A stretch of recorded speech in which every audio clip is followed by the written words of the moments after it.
వారు ఎక్కువ దూరం పారిపోయి ఉండరు. అటువైపు చూడండి. సంజయ్ చేతికి బుల్లెట్ తగిలింది. అతను, అభినవ్ ఆ చీకటి రాత్రి ఒక ఇరుకైన గల్లీలో దాక్కున్నారు. పద బాబు, త్వరగా బయటికి పద.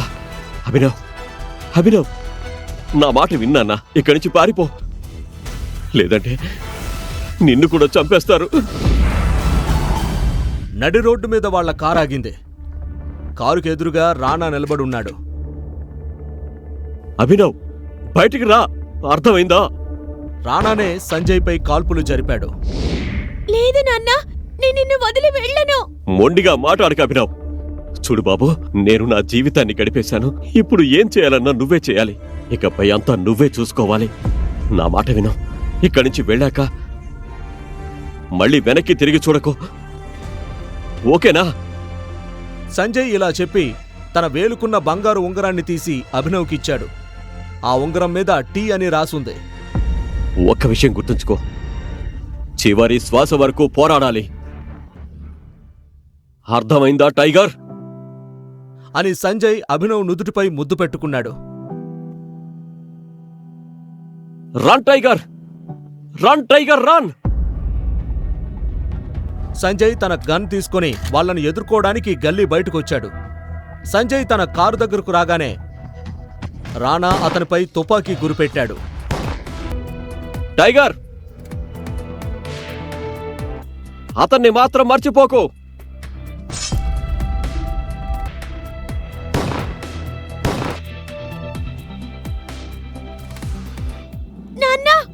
అభినవ్ ఒక్కసారిగా గట్టిగా అరుస్తూ నిద్రలోంచి లేచాడు. చెమటలు పట్టిన అభినవ్ తన బెడ్పై కూర్చొని దీర్ఘంగా ఊపిరి పీల్చుకున్నాడు. గత 18 ఏళ్లుగా ఈ కళ అతన్ని వెంటాడుతూనే ఉంది. అభినవ్ తన వేలుకున్న ఆ ఉంగరాన్ని చూసుకుని బాత్రూం వైపు వెళ్లాడు. అభినవ్ హైదరాబాదులో ఉంటూ డెలివరీ బాయ్గా పనిచేస్తున్నాడు. ఆ పని అతనికిష్టం లేకపోయినా అనాథాశ్రమం నుండి బయటకొచ్చాక వేరే దారి లేక చేస్తున్నాడు. 18 ఏళ్ల వయసు నుండే అతను తన ఖర్చులకు తనే కష్టపడటం మొదలుపెట్టాడు. అతని జీవితంలో ఉన్న ఏకైక సంతోషం అతని గర్ల్ ఫ్రెండ్ వైభవి. ఆమెను చూస్తే తన బాధలన్నీ మర్చిపోయేవాడు. ఈరోజు వైభవి పుట్టినరోజు కావడంతో ఆమెను త్వరగా కలవాలని అనుకున్నాడు. అంకిల్, ఈ కేక్ ఎంత? 600. మరి ఈ పేస్ట్రీ? 60. ఒకటివ్వండి. నిజానికి అభినవ్, వైభవి కలిసి డబ్బులు పొదుపు చేసి ఒక పెద్ద ఇల్లు అద్దెకు తీసుకోవాలనుకున్నారు. అందుకే డబ్బు వృధా చేయకుండా పేస్ట్రీ మాత్రమే తీసుకున్నాడు. Thank you. వెల్కమ్. కాసేపటి తర్వాత వైభవి ఇంటికి చేరుకోగానే అక్కడ రంగురంగుల లైట్లు, లోపల నుంచి పెద్ద శబ్దాలతో మ్యూజిక్ వినిపించింది.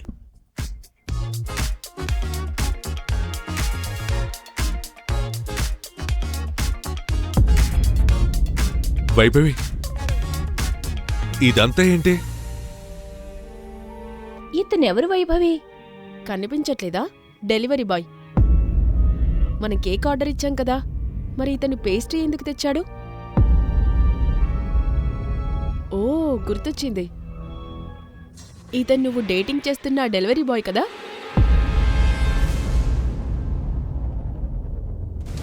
ఓ కమాన్ వైభవి, నీ స్థాయి ఇంతలా పడిపోతుందని నేను అనుకోలేదు. Babe, happy birthday babe. Thank you. అభినవ్కు దేవేంద్ర గురించి బాగా తెలుసు. దేవేంద్ర ఒక పెద్ద బిజినెస్ మ్యాన్ కొడుకు. అతనెప్పుడూ వైభవి చుట్టూ తిరుగుతూ ఉండేవాడు. దేవేంద్ర వైభవి దగ్గరకు రాగానే అభినవ్కు కోపం వచ్చింది. అతని చేతిలో ఉన్న పెద్ద గిఫ్ట్ ముందు అభినవ్ తెచ్చిన చిన్న పేస్ట్రీ ఏమాత్రం సరిపోలేదు. హాయ్ దేవ్. నా వైభవిని తాకడానికి నీకెంత ధైర్యం? Stop it. ఫ్రెండ్స్, మీకు నా స్టాండర్డ్స్ మీద అంత అనుమానం ఉంది కదా. నా స్టాండర్డ్స్ ఏంటో ఇప్పుడు చూపిస్తాను. అభినవ్, నేను నీకు బ్రేకప్ చెప్తున్నాను. వాట్? మరి ఇంకేంటి? నీలాంటి పేదవాడితో ఆమె ఎన్ని రోజులు ఇలాంటి సగం పేస్ట్రీలు తింటూ బతుకుతుంది?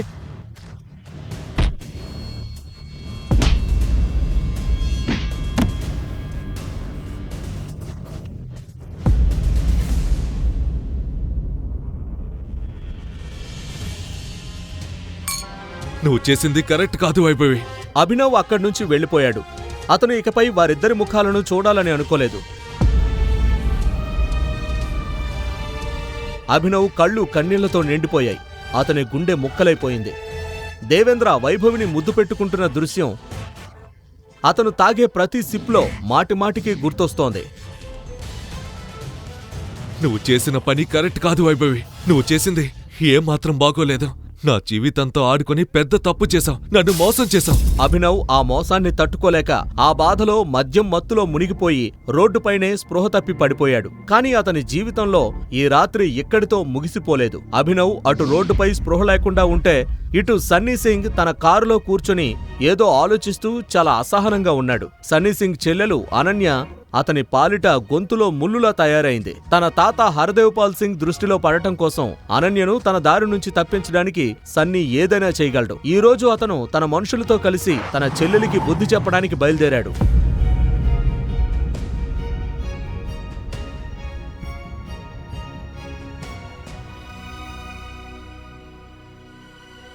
త్వరగా కానివ్వండి, కారులో అయితే నెక్కించండి. తెల్లవారేలోపు వీడిని అనన్య రూమ్లో పడేయకపోతే ఇలాంటి ఛాన్స్ మళ్ళీ రాదు. త్వరగా.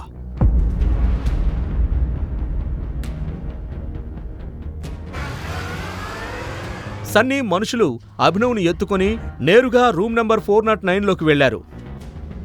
వీడి బట్టలు విప్పేసి బెడ్ మీద పడుకోబెట్టండి. బట్టలు విప్పండి. వాళ్ళు అభినవ్ను చాలా నెమ్మదిగా ఆ బెడ్ మీద పడుకోబెట్టారు. అక్కడ అప్పటికే సన్నీ సిస్టర్ అనన్య నిద్రపోతూ ఉంది. ఉదయం అభినవ్ నిద్రలో పక్కకు తిరిగినప్పుడు అతని చెయ్యి ఒక మెత్తని చేతికి తగిలింది. అభినవ్ నిద్ర మేల్కొని చూసేసరికి తను ఒక తెలియని అమ్మాయి పక్కన పడుకునున్నాడు.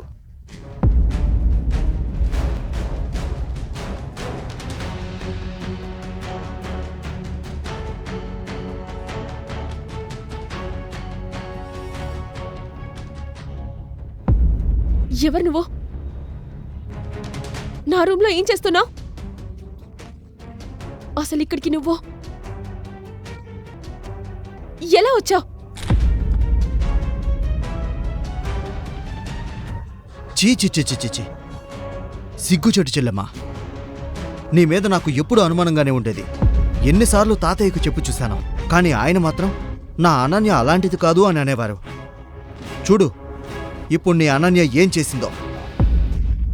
ఇప్పుడు తాతయ్యకు తన మనవరాలే అసలు రంగు తెలుస్తుంది. అందుకే ఇది లైవ్ టెలికాస్ట్ చూపించడానికి ఆయన్ని ఇక్కడికి పిలిపించాను. అనయ్య, నన్ను నమ్ము, నాకేం తెలీదు. ఏం జరిగిందో ఎలా జరిగిందో అస్సలు అర్థం కావట్లేదు. ఈ అబ్బాయి ఎవరో కూడా నాకు తెలీదన్నయ్యా. నాకేం తెలీదు. మా మధ్య ఏమీ జరగలేదు. అవును. అభినవ్ ఏదైనా వివరణ ఇచ్చేలోపే అనన్య మరియు సన్నీల తాత హర్దేవ్ పాల్ సింగ్ అక్కడికొచ్చారు. ఆయన వేసుకున్న బట్టలను చూస్తేనే అతను ఎంత పెద్ద ధనవంతుడో అర్థమవుతోంది. అనన్యను ఆ స్థితిలో చూడగానే ఆయన కళ్ళు కోపంతో ఎర్రబడ్డాయి. నీ నుండి ఇది నేను అస్సలు ఊహించలేదు. కదయ్య, మీరు అనుకుంటున్నట్టు ఏమీ లేదు. ప్లీజ్ వినండి. అనన్య, నీకు మన ఫ్యామిలీ నియమాలు బాగా తెలుసు. అయినా నువ్వు అన్ని నిబంధనల్ని అతిక్రమించావు. లేదు తాతయ్య, లేదు. మరి నువ్వు... అభినవ్ హరదేవ్ కళ్లవైపు చూసినప్పుడు సాక్షాత్తు మృత్యువును తన కళ్ల ముందు చూసినట్లు అతనికి అనిపించింది. నా మనవరాలితో ఇలా ఉన్నావు కాబట్టి ఈ రోజు నుండి మా కుటుంబ చట్టాల ప్రకారం నువ్వు సింగ్ కుటుంబానికి అల్లుడివి. ఏంటి? మా మధ్య అసలు ఏమీ జరగలేదండి. తాతయ్య, అసలేం జరగలేదు. అవునా? ఏమీ జరగలేదా? మరిదంతా ఏంటి?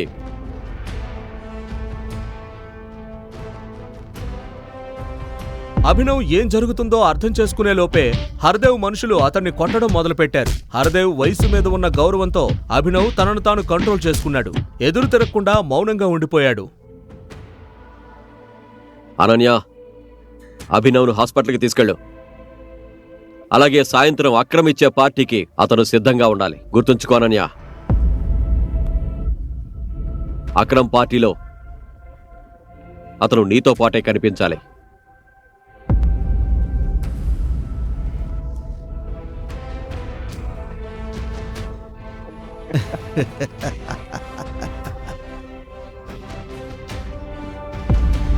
ఎందుకు నా జీవితాన్ని నాశనం చేశావు? ఎందుకు? ఆ ప్రశ్నకు అభినవ్ దగ్గర సమాధానం లేదు.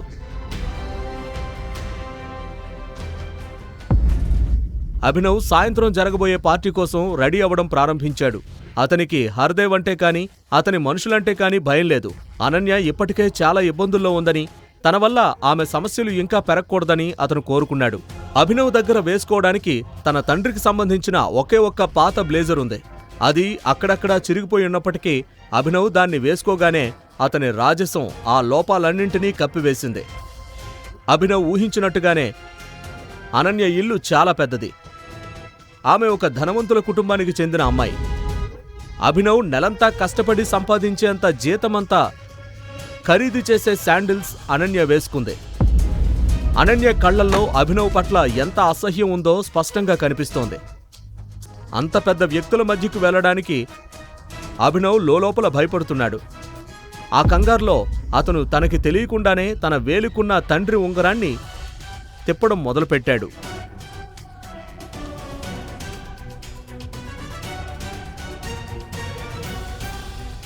ప్లీజ్ ఆ ఉంగరాన్ని తీసేయ్. చాలా దరిద్రంగా ఉంది. సారీ, కానీ ఈ ఉంగరమే నా సర్వస్వం.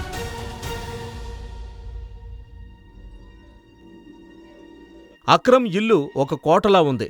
చుట్టూ తుపాకులతో బౌన్సర్లు పహారా కాస్తున్నారు. అనన్య, అభినవ్ లోపలికి వెళ్లగానే దేవేంద్ర చూపు అభినవ్పై పడింది. 1 minute. రేయ్, ఇక్కడేం చేస్తున్నావురా? ఇతను నా భర్త. నీకేమైనా పిచ్చా? ఈ రోడ్డు మీద తిరిగే వాళ్ళలో ఏం చూసి పెళ్లి చేసుకున్నావు? నోరు అదుపులో పెట్టుకొని మాట్లాడు. లేకపోతే ఏం చేస్తావురా? ఏం చేస్తావో చెప్పు. ఏం చేస్తావు? దేవేంద్ర మరింత రెచ్చిపోయాడు. అభినవ్ అతనిపై చెయ్యి ఎత్తబోతుండగా వారిద్దరి గొడవను పార్టీ ఆర్గనైజర్ అక్రమ్ చూసి అక్కడికి వెళ్ళాడు. ఏం జరుగుతుంది ఇక్కడ?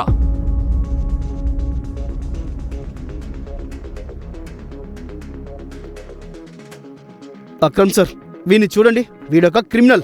బలవంతంగా మీ పార్టీలోకి దూరాడు. ఇట్రా.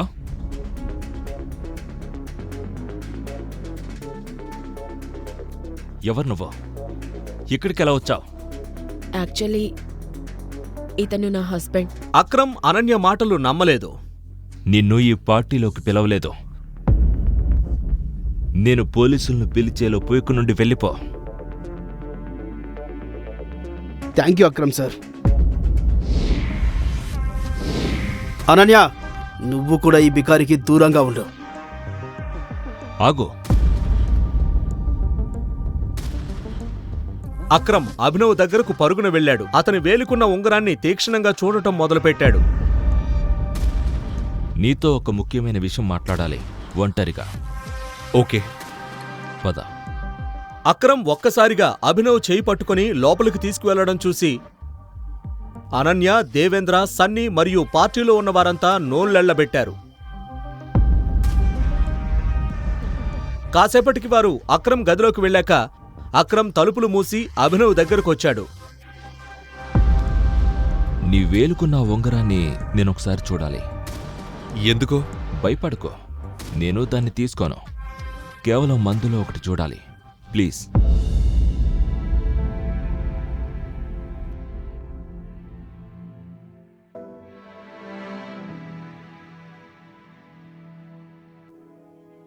Tiger?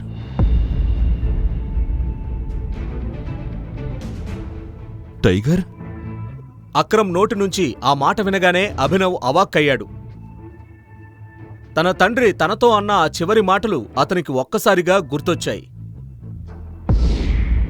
Run tiger, run tiger, run! అక్రమ్కు ఈ రహస్యం ఎలా తెలుసో అభినవ్కి అర్థం కాక ఆశ్చర్యపోయాడు. చివరికి నిన్ను కనిపెట్టాను, టైగర్. టైగర్?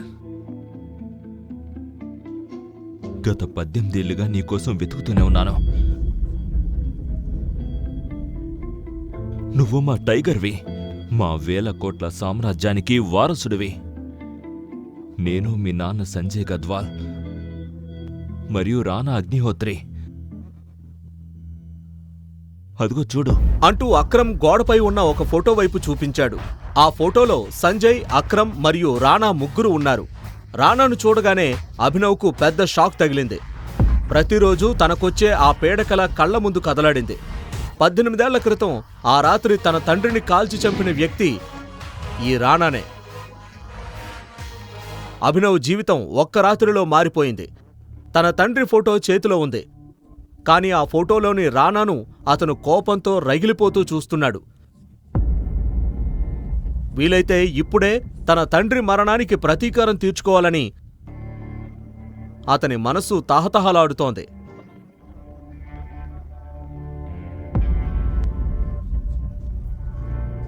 అడగటం మర్చిపోయాను. ఇన్నేళ్ళు ఎక్కడున్నావు నువ్వు? నాన్న చనిపోయాక నేను ఒక అనాథాశ్రమంలో పెరిగాను. చదువు కోసం డబ్బులు కూడబెట్టడానికి డెలివరీ బాయ్గా పనిచేశాను. కానీ ఇన్నేళ్ళు నన్ను మీరెందుకు వెతకలేదు? టైగర్, నేను ట్రై చేయకుండా లేను.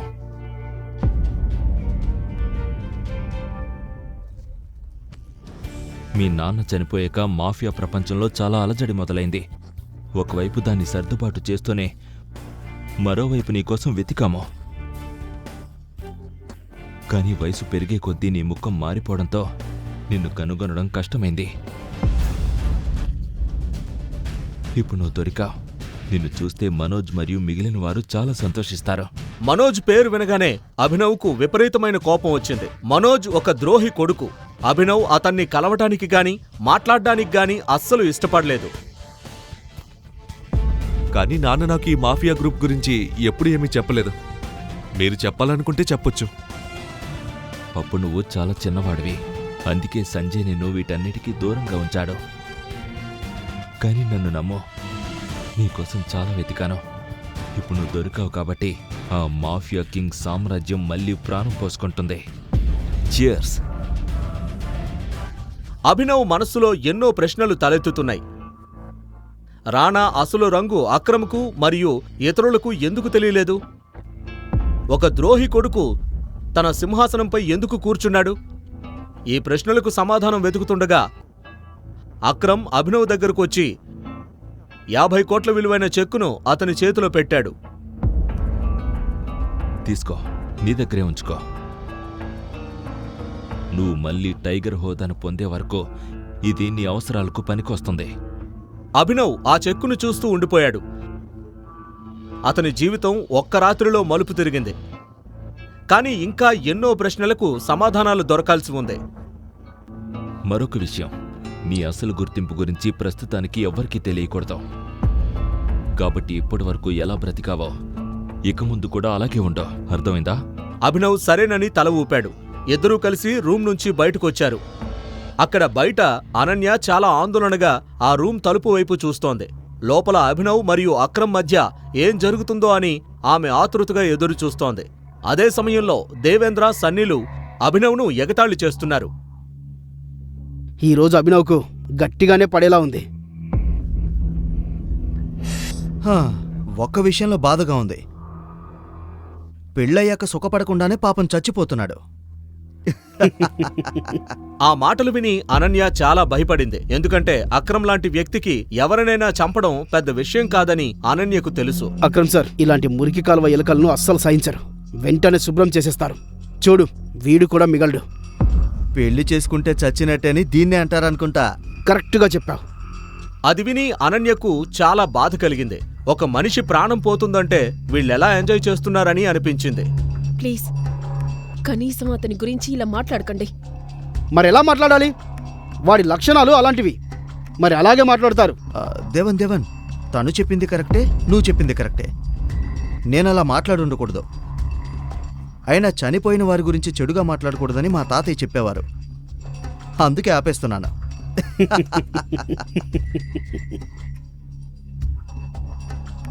అనన్య ఏదైనా మాట్లాడేలోపే అక్రమ్ అభినవ్ను తీసుకుని బయటకు వచ్చాడు. అభినవ్ ఒంటి మీద చిన్న గీత కూడా లేదు. అది చూసి దేవేంద్ర, సన్నీలు ఆశ్చర్యంతో నోరు వెళ్లబెట్టారు. చూస్తుంటే అక్రమ్ సార్ వీడిని అసలు కొట్టినట్లు కూడా లేదే. ఇంతసేపు లోపల ఉన్నారంటే వీడి ముక్కు పగిలుండాలి. కానీ వీడేంటి ఎంత నీట్గా ఉన్నాడు?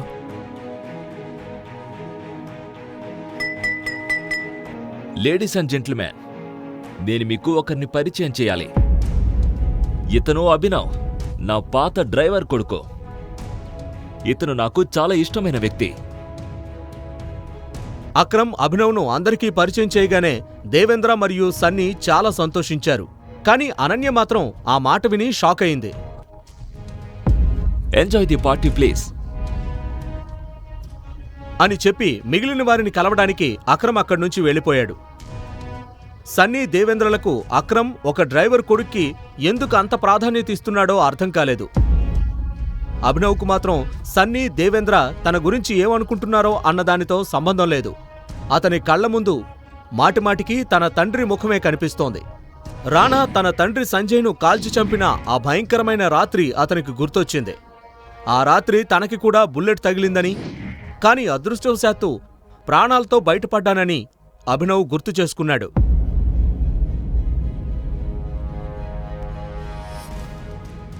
నువ్వు కనీసం నీ కాళ్ల మీద నడిచి బయటికి వస్తావని నేననుకోలేదు. అంటే నా గురించి నీకు అంత టెన్షన్ ఉందా? ఓ ప్లీజ్, నాకేం టెన్షన్ లేదు. నీ గురించి నువ్వే జాగ్రత్త పడాలి. ప్రాణాలతో ఉండాలనుకుంటే కొంచెం జాగ్రత్తగా ఉండు. అక్రమ్ సార్ లోపల నీతో ఏం మాట్లాడారో చెప్పు.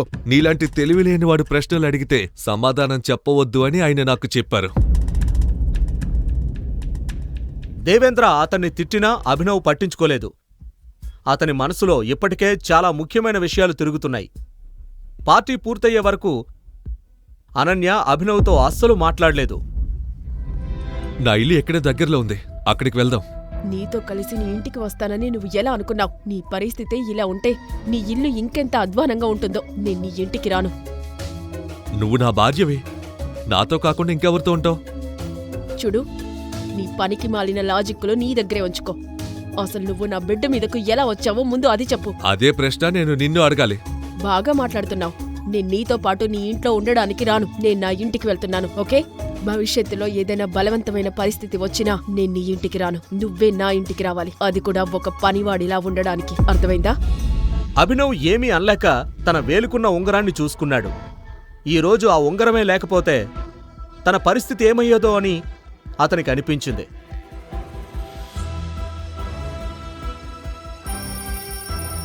మరుసటి రోజు ఉదయం అభినవ్ అలారం మోగింది. అభినవ్కు మళ్లీ అదే పీడకల వస్తుంది. అలారం సౌండ్కు అభినవ్ నిద్రలేచి బెడ్పై కూర్చున్నాడు. లేవగానే తన తండ్రి కంపెనీని ఇన్నేళ్లైనా కాపాడుతున్నందుకు అక్రమ్కు మనసులోనే కృతజ్ఞతలు చెప్పుకున్నాడు. తన తండ్రి లేని లోటును తీరుస్తున్నాడు. ఇదంతా ఆలోచిస్తూనే అభినవ్ బెడ్పై నుంచి లేచి తన వర్క్కి వెళ్లడానికి రెడీ అయ్యాడు. అక్రమ్ చెప్పిన దాని ప్రకారం తన అసలు గుర్తింపును దాచుకోవడానికి డెలివరీ బాయ్ ఉద్యోగం సరైందని భావించి అక్రమ్ ఇచ్చిన చెక్కును జేబులో పెట్టుకుని ఆఫీస్కి బయలుదేరాడు. 1 గంట తర్వాత అభినవ్ తన ఆఫీస్కు బైక్పై చేరుకున్నాడు. ఆఫీస్ కారిడార్లో నడుస్తుండగా అతనికొక వాయిస్ వినిపించింది. ఏ డెలివరీ బాయ్. అది అతనితో పాటు పనిచేసే హరీష్ గొంతు. హరీష్కు ఆఫీసులో పనిచేయటం కంటే అభినవ్ను ఎగతాళి చేయడానికే జీతమిస్తున్నట్లు ప్రవర్తిస్తుంటాడు. ఏమైంది? ఏదైనా పనుందా? నాకు లేట్ అవుతుంది. అబ్బో, నువ్వేమైనా పెద్ద మీటింగ్కి వెళ్తున్నావా ఏంటి? బాస్ నిన్ను పిలుస్తున్నాడు. అయినా నిన్ను చెప్పబెట్టకుండా ఎక్కడికి వెళ్ళావురా? మీ నాన్న పెళ్లి ఊరేగింపుకు వెళ్ళావా ఏంటి? ఆ మాట వినగానే అభినవ్కు రక్తం ఉడికిపోతుంది. ఒక్క పంచ్తో హరీష్ పళ్ళు రాలగొట్టాలనిపించింది. కాని తనను తాను కంట్రోల్ చేసుకున్నాడు. హరీష్ అన్న మాటలకు సమాధానమివ్వకుండా నేరుగా తన బాస్ క్యాబిన్ వైపు వెళ్ళాడు. Good morning sir. ఈ మార్నింగ్లో అంత గుడ్డే ఉంది. అభినవ్ దగ్గర దీనికి సమాధానం లేదు. బాస్ ఇంకా కోపంగా, నిన్న చెప్పకుండా ఎక్కడికెళ్ళావు? అభినవ్ దగ్గర దీనికి కూడా సమాధానం లేదు. అతను అనుకుంటే తన బాస్కి ఏదో ఒక సాకు చెప్పేవాడు. కాని అభినవ్కు అబద్ధం చెప్పడం ఇష్టం లేక మౌనంగా ఉండిపోయాడు. నిన్న చాలా డెలివరీలున్నాయి. నీ వల్ల మాకు ఎంత నష్టం జరిగిందో నీకు తెలుసా? కానీ సార్, నాకు నెలకు ఒక క్యాజువల్ లీవ్ దొరుకుతుంది కదా. నోర్మోయ్, నీకు పని చేయడం చేత కాదు కానీ వాదించడం బాగా తెలుసు. ఈ కంపెనీ ఏమైనా నీ బాబుదా? ఆ మాట వినగానే అభినవ్కు విపరీతమైన కోపం వచ్చింది. అతను తన పిడికిలి గట్టిగా బిగించి తన బాస్ను తీక్షణంగా చూడసాగాడు. ఏంటి అలా చూస్తున్నావు? నీ సామాను సర్దుకొని ఇక్కడి నుంచి వెళ్ళిపో. You are fired. అభినవ్కు ఈ మాట విని పెద్దగా షాక్ ఏమీ కలగలేదు. తన బాస్ మరియు దేవేంద్ర ఒకరికొకరు బాగా తెలుసని అతనికి తెలుసు. నిన్న పార్టీలో దేవేంద్రకు తను ఇచ్చిన సమాధానం వల్ల ఇదంతా జరిగిందని, నీలాంటి వాడు అడిగిన ప్రశ్నలకు సమాధానం చెప్పొద్దని చెప్పారు. ఇలా ఎప్పుడో ఒకప్పుడు జరుగుతుందని అతను ఊహించాడు. సరే, నేను వెళ్ళిపోతాను. నేను నెలంతా కష్టపడి పనిచేశాను. నా జీతం నాకు ఇచ్చేయండి. జీతమా? నీ వల్ల మాకు జరిగిన నష్టాన్ని నీ జీతంతో భర్తీ చేసినా ఇంకా నువ్వే నీ జేబులోంచి 10,000 రూపాయలు ఇవ్వాలి. ఆ డబ్బులు నిన్ను నేను అడగడం లేదు. అదే 10,000 అనుకొని మర్యాదగా ఇక్కడి నుంచి వెళ్ళిపో. ఏం మాట్లాడుతున్నారు సార్? నా 25,000 జీతం నాకు ఇచ్చే వరకు నేను ఎక్కడి నుండి కదలను. నా శాలరీ నాకు ఇవ్వండి. శాలరీ? ఆగో, ఇప్పుడే ఇస్తాను నీ జీతం అంటూ బాస్ తన టేబుల్ మీద ఉన్న గంటను కొట్టాడు. మరుక్షణమే 4 బౌన్సర్లు గదిలోకి దూసుకొచ్చారు. వీడిని పట్టుకొని బయటికి విసిరేయండి.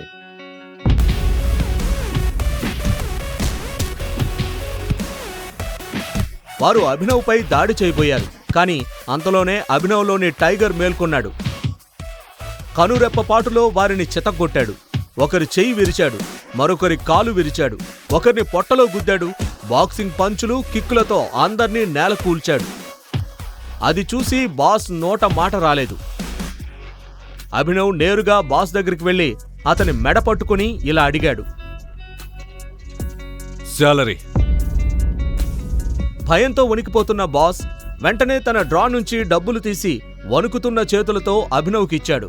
అభినవ్ ఆ డబ్బులు తీసుకుని బాస్ను వదిలేశాడు. అభినవ్ అక్కడి నుంచి వెళ్లిపోతుండగా బాస్ కళ్లల్లోకి చూస్తూ వార్నింగ్ ఇచ్చాడు. ఒక్క విషయం గుర్తుంచుకో, ఈ రోజు తర్వాత ఎవరి తండ్రి జోలికి వెళ్ళినా ఆ గొంతు మీద నా పంజా పడుతుంది.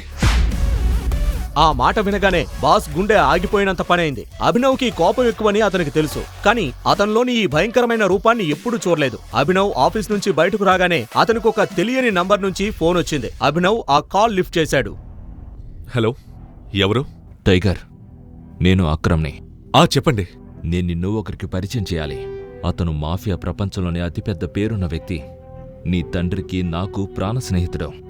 అతని పేరు బలరాజ్. మన టైగర్ తిరిగొచ్చాడని బలరాజుకు తెలియాలి. అందుకే ఈ సాయంత్రం హోటల్ సఫైర్లో మనమంతా కలిసి డిన్నర్ చేద్దాం.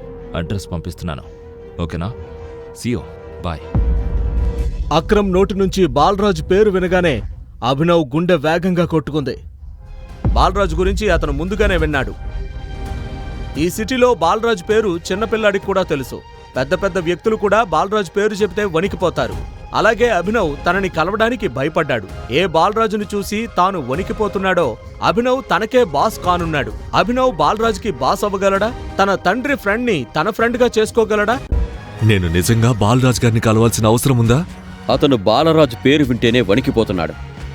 అక్రమ్ అతని కంగారు అర్థం చేసుకుని ఇలా అన్నాడు. బాలరాజ్ గారు కాదు, జస్ట్ బాలరాజ్. నువ్వు టైగర్ విఆర్. అడవిలో అన్ని జంతువులు టైగర్కు గౌరవం ఇస్తాయి. కానీ టైగర్ ఎప్పుడు ఎవ్వరికీ గౌరవం ఇచ్చి మాట్లాడాల్సిన అవసరం లేదు. సరే, ఈవినింగ్ కలుద్దాం, బాయ్.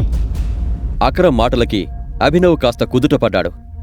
అతడు ఇప్పుడే బోనులోంచి అడవిలోకి వచ్చిన టైగర్ లాగా ఫీల్ అవుతున్నాడు. అభినవ్ తన పాత ఆఫీసు నుంచి బయలుదేరి ఇంటికొచ్చేశాడు. చివరిసారిగా అతను ఇంత ప్రశాంతంగా తన బెడ్పై ఎప్పుడు పడుకున్నాడో అతనికి గుర్తులేదు. అతను చాలా ఎక్సైట్మెంట్తో రూమ్ డోర్స్ వైపు చూస్తున్నాడు. Pizza delivery. సార్, ఆర్డర్ 500 అయింది. మీరు నాకు 1000 ఎందుకు ఇచ్చారు? నీలాంటి డెలివరీ బాయ్స్ చాలా కష్టపడతారు మై ఫ్రెండ్. ఈ 500 నీ tip. Thank you sir. Abhinav ఆ పిజ్జా బాక్స్ని అలాగే చూస్తున్నాడు. చివరిసారిగా పిజ్జా ఎప్పుడు తిన్నాడో అతనికి గుర్తులేదు. వైభవి కోసం, తన కోసం ఇల్లు కొనాలనే తపంలో తన కోరికల్ని ఎంతగా చంపుకున్నాడో అతనికి ఈరోజు అర్థమైంది. కానీ ఇప్పుడు అతను ఆగడానికి సిద్ధంగా లేడు. సాయంత్రం అభినవ్ హోటల్ సఫైర్కి వెళ్లడానికి సిద్ధమవుతున్నాడు. అతను grey colour shirt, black colour pant వేసుకున్నాడు. అభినవ్ దగ్గర వేసుకోవడానికి అంతకు మించి మంచి బట్టలు లేవు. అతను హోటల్ని బయట నుంచి చూసి ఆశ్చర్యపోయాడు.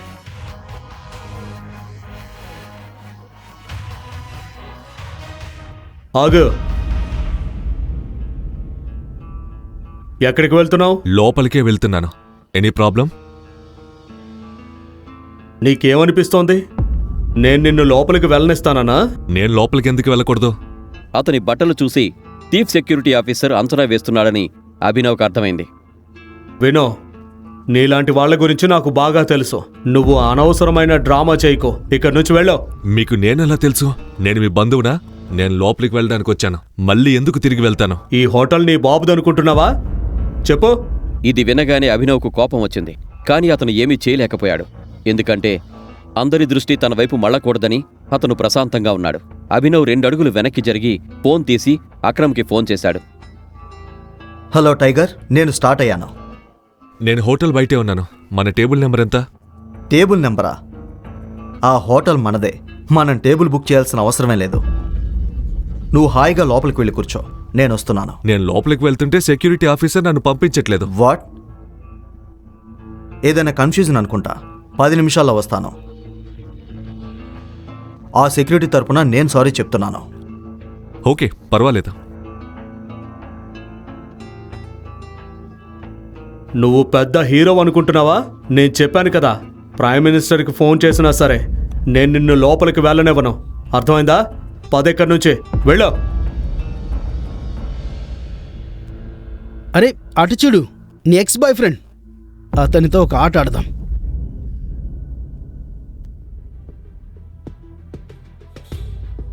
ఇతన్ని నేను నా బాయ్ ఫ్రెండ్గా ఎప్పుడూ అనుకోలేదు.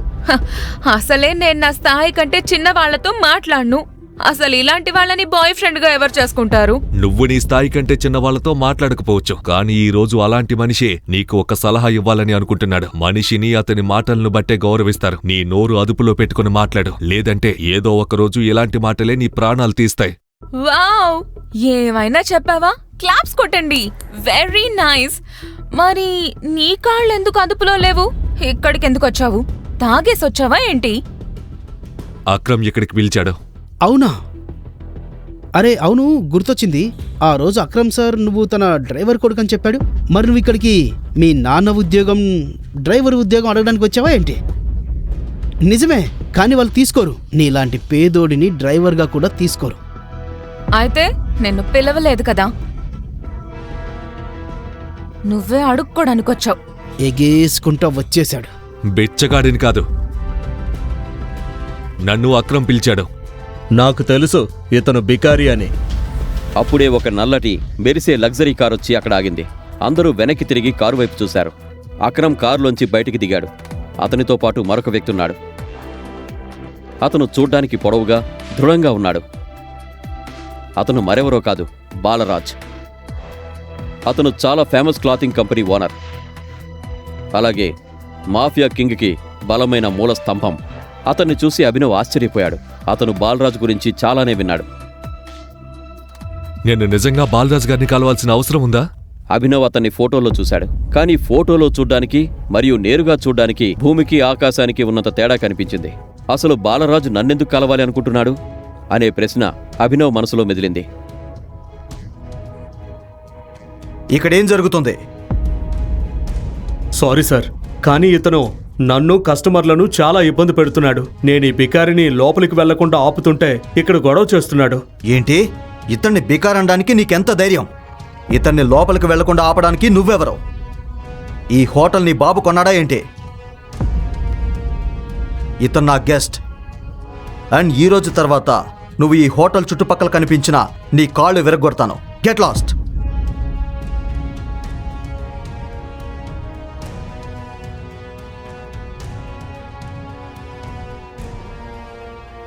I'm sorry tiger. ఈ వెర్రివాడి వల్ల. ఇదేమీ పెద్ద విషయం కాదు. యాక్చువల్లీ పేదోడు పేదోడికే శత్రువు అవుతాడు. సరే, లోపలికి పద. అక్రమ్ అభినవ్ను తనతో పాటు లోపలికి రమ్మని సైగ చేశాడు. అభినవ్ అక్రమ్ వెనక నడుస్తున్నాడు. బాలరాజు కూడా పెద్ద పెద్ద అడుగులు వేసుకుంటూ అభినవ్ వెనక వస్తున్నట్లు అనిపించింది. కొంతసేపటి తర్వాత వారు హోటల్లోని ఒక లగ్జరీ రూమ్లోకి వెళ్లారు.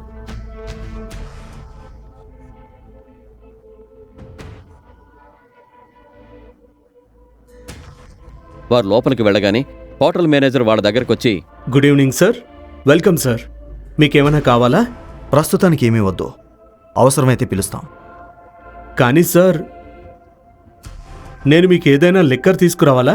మా వద్ద 5 లక్షల విలువైన టకీలా, 8 లక్షల విలువైన వోడ్కా, 10 లక్షల విలువైన విస్కీ మరియు 12 లక్షల విలువైన జిన్ ఉన్నాయి సార్. మీకు వీటిలో ఏదైనా తీసుకురమ్మంటారా? ఏంటంటే ఈరోజు చాలా స్పెషల్ గెస్ట్ వచ్చారు, అందుకే అత్యంత ఖరీదైనవి తీసుకురండి, మిగతావి కూడా తీసుకురా. Understood sir. నేను మీకు మా దగ్గరున్న బెస్ట్ లిక్కర్ తీసుకొస్తాను. Good evening sir. Good evening sir. Akram, hotel నీది, వైన్ నీది, అయినా నీ మేనేజర్ నీకు ఆ వైన్ కాస్ట్ ఎందుకు చెప్తున్నాడు? నువ్వు ఏది కావాలంటే అది సెలెక్ట్ చేసుకోవచ్చు కదా.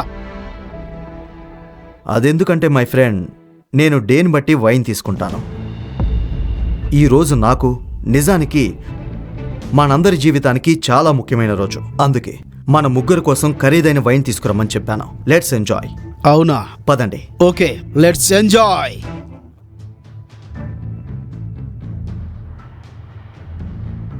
ఇప్పుడు నువ్వు ఇక్కడ నీ ఐడెంటిటీని దాచుకోవాల్సిన అవసరం లేదు. ఇది ప్రైవేట్ రూమ్, అన్నిటికంటే సేఫ్ ప్లేస్ కూడా. కూర్చో. అది ఒక విశాలవంతమైన గది. ఆ ముగ్గురు కూర్చున్నారు. అప్పుడు అభినవ్ బాలరాజుని చాలా ఇంట్రెస్టింగ్గా చూస్తున్నాడు.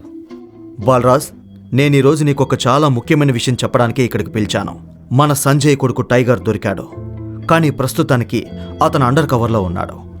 అందుకే ఇతన్ని బయట నీకు పరిచయం చేయలేకపోయాను. Sir, me snacks and drinks.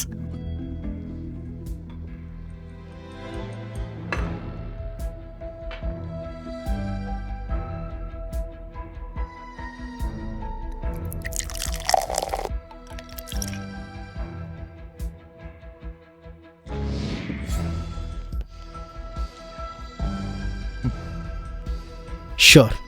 Chairs. Cheers.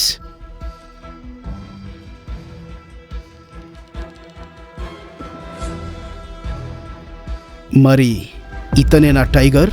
అవును, ఇతనే మన టైగర్. మన టీంలోని మెయిన్ అండ్ ఇంపార్టెంట్ వాళ్ళకి ఇతన్ని పరిచయం చేయాలని నేను అనుకున్నాను. అందరినీ కలిసిన తర్వాత ఇతనే లీడ్ చేస్తాడు మనం ఎలా ముందుకు సాగాలనేది. సారీ ఫ్రెండ్, కానీ నాకు నవ్వొస్తుంది. అది ఏంటంటే అంతా నువ్వే మాట్లాడుతున్నావు. మన టైగర్ మూగవాడా ఏంటి? బాలరాజ్, నువ్వు టైగర్ గురించి ఈ విధంగా మాట్లాడుకో. Sorry friend, sorry. నీ ధైర్యం నాకు బాగా నచ్చింది.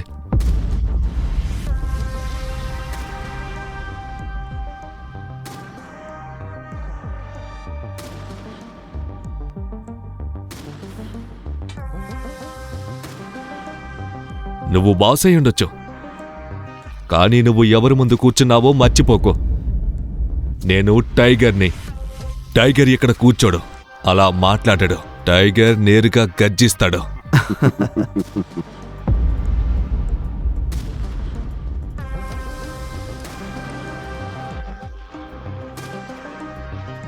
సరే, నువ్వు టైగర్ అయితే ఇన్నేళ్లుగా ఎక్కడున్నావో చెప్పు. ఇన్నేళ్ల తర్వాత నువ్వు వచ్చి మా నెత్తిన కూర్చుంటే నువ్వు టైగర్ అని మేము నమ్మలేం కదా. ఇక్కడ జోకులు నడవవు కదా అక్రమ్. నేను సరిగ్గానే చెప్పాను కదా. నువ్వు ఏ కుర్చీ గురించి మాట్లాడుతున్నావో దాన్ని తీసుకోవడం కాదు, సంపాదించాలి. అర్థమైందా? అది నాకు బాగా తెలుసు. దోచుకోవడం నా రక్తంలోనే లేదు. ఇన్నేళ్లుగా నేను ఎక్కడికి వెళ్ళాను, ఏం చేశానో ఇదంతా నీకు చెప్పడానికి మా దగ్గర టైం లేదు. నేను టైగర్ని అవునో కాదో అనే విషయం తేల్చాలి. సరే అయితే నువ్వేదో ఒకటి చెప్పు, నేను ప్రూవ్ చేస్తా. శబాష్, ఇదే కదా మాట. అక్రమ్ నవ్వుతూ అభినవ్ని చూశాడు. అతని కళ్ళల్లో అభినవ్ పట్ల గర్వం కనిపించింది. అతను అనుకున్న దానికంటే అభినవ్ మరింత బలంగా ఉన్నాడు. కానీ బాలరాజు మనసులో అనుమానం అలాగే ఉంది. అతను ఇంత త్వరగా అభినవ్ను టైగర్గా అంగీకరించబోడని అతని కళ్ళు చెబుతున్నాయి. అసలే ఆ గ్రూపులో బాలరాజ్ దేనికైనా పేరు పొందాడని అది అతని పట్టుదల. రేపు ఒక పిల్లవాడు తన నెత్తిన కూర్చొని రాజ్యం ఏలడం అతను జీర్ణించుకోలేడు.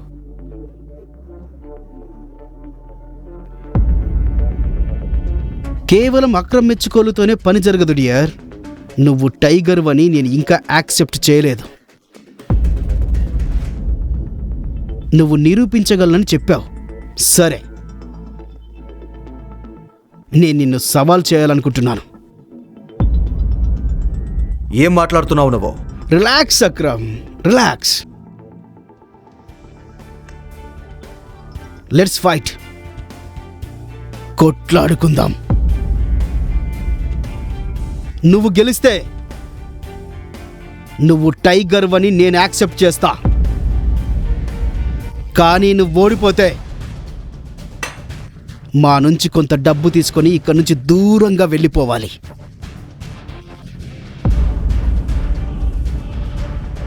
బాలరాజ్, ఏం మాట్లాడుతున్నావు నువ్వు? ఇది కరెక్ట్ కాదు.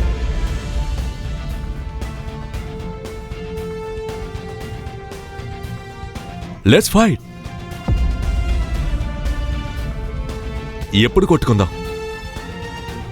ఇది వినగానే బాలరాజు ముఖంలో చిరునవ్వు వచ్చింది. అక్రమ్కు ఏం చేయాలో అర్థం కాలేదు. తర్వాత ఏం జరగబోతోంది? అభినవ్ బాలరాజును ఓడించగలడా, లేదా తన తండ్రి ఇచ్చిందంతా వదిలి శాశ్వతంగా దూరంగా వెళ్ళిపోవాలా? వద్దు టైగర్, స్టాప్ ఇట్. చూడు, నువ్వు ఎవరికి ఏమీ నిరూపించాల్సిన అవసరం లేదు. నువ్వు ఇలా ఉండడం. అక్రమ్, నేను ఏది చేసినా నా ఇష్టానుసారం చేస్తున్నాను. ఈరోజు బాలరాజ్ నా ముందే మాట్లాడుతున్నాడు. రేపు మరెవడైనా నాకు ఎదురు మాట్లాడకూడదని నేను అనుకుంటున్నా. అభినవ్ కళ్ళల్లో సంజయ్లోని పట్టుదల కనిపించింది. దాంతో అక్రమ్ ఒక లోతైన శ్వాస తీసుకుని అంతా పైవాడిపై వదిలేసి,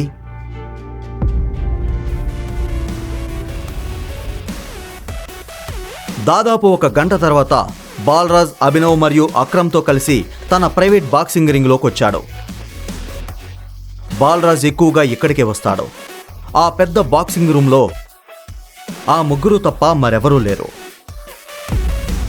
ఒక్కసారి ఆలోచించుకో. నేను ఈ బరిలో ఇప్పటి వరకు ఓడిపోలేదు. నువ్వు ఈ బరిలో ఎప్పటి వరకు ఓడిపోలేదు బాలరాజ్. ఎందుకంటే ఎప్పటి వరకు సంజయ్ కొడుకు టైగర్ నీకు ఎదురు పడలేదు. మరి అక్రమ్ బాయ్, ఎవరిపై పందెం వేస్తావు? నాపైన లేదా ఇతడిపైన? పిచ్చిగా మాట్లాడుకో. మా టైగర్ ఉండగా మరెవరిపైనైనా పందెం వేయగలమా? బాగా ఆలోచించుకో. చాలా దారుణంగా పశ్చాత్తాపపడతావు. ప్రపంచం నిన్ను చూసి నవ్వుతుంది. నువ్వు ఎవరికీ ముఖం చూపించలేవు. సరే, ఫైట్ స్టార్ట్ చేద్దాం. అభినవ్ బాలరాజును పైనుంచి కింద వరకు చూశాడు. అతను చూడ్డానికి బలంగా ఉన్నాడు. అభినవ్ అతని బలాన్ని ఓడించాలనుకుంటున్నాడు. వారిద్దరి మధ్య ఫైట్ మొదలైంది. అతను అభినవ్ను ఫస్ట్ పంచ్ కొట్టగానే అభినవ్ ఒక్కసారిగా షాక్ అయిపోయాడు. ఎప్పుడు ఆఖరి శ్వాస వరకు పోరాడు. అర్థమైంది కదా టైగర్? టైగర్, ఎవరిని తీసుకొచ్చావు నువ్వు? ఇతను మనల్ని ఏలుతాడా? నేను చెప్పాను కదా, ఎవరైనా వచ్చి మన నెత్తిన కూర్చొని నేనే టైగర్ని అంటే మనం నమ్మాలా? నెవర్. స్టార్ట్. మరోసారి అతని పంచ్ అభినవ్ను తాకడానికి ముందే అభినవ్ తేరుకుని తల కిందకు దించుకున్నాడు. బాలరాజ్ దెబ్బ గురి తప్పింది. దాంతో అతను తిరిగి అభినవ్ను కోపంగా చూశాడు. అభినవ్ చాలా కోపంగా ఉన్నాడు. చిన్నప్పటి నుంచి తన తండ్రి సంజయ్ అతనికి పోరాటం నేర్పించిన విషయం అతనికి గుర్తుకొస్తుంది.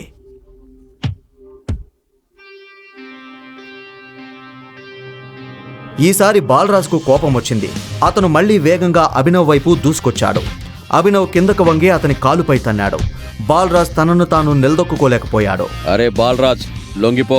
నీ రికార్డు ఎందుకు పాడు చేసుకుంటున్నావు? నువ్వు టైగర్ చేతిలో ఓడిపోయావని నేను బయట ఎవరికి చెప్పనులే. బాలరాజ్ పైకి లేచి అభినవ్తో ఆపకుండా ఫైట్ చేయడం స్టార్ట్ చేశాడు. అభినవ్ అతని దెబ్బల నుంచి తనను తాను రక్షించుకున్నాడు.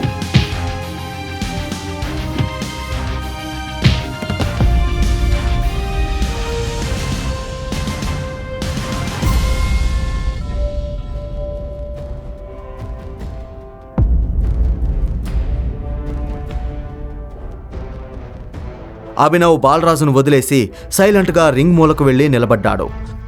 బాలరాజ్ కష్టంగా పైకి లేచి నొప్పిలో మూలుగుతూ ఇలా అన్నాడు. అక్రమ్, నాకు తెలియని టెక్నిక్స్ చాలానే తెలుసు యార్. బాలరాజ్ నడుము పట్టేసింది. నవ్వుతూ అభినవ్తో ఇలా అన్నాడు. ఈ టెక్నిక్ ఎక్కడ నేర్చుకున్నావు? నా వెన్నెముక పట్టుకుంది. ఆ! నాతో కలిసి వైన్ తాగుతావా? ఈరోజు పార్టీ ఖర్చు నాది. బాలరాజ్, అలా కాదు అడిగేది, ఇలా అడగాలి. టైగర్ సార్, మీరు నాతో కలిసి వైన్ తాగుతారా? పార్టీ చేసుకుందామా? ఈ విధంగా. టైగర్ సార్, మీకు ఈరోజు నాతో కలిసి వైన్ తాగడం ఇష్టమేనా? పార్టీ చేసుకుందామా? ఓకే. రైట్. Why not?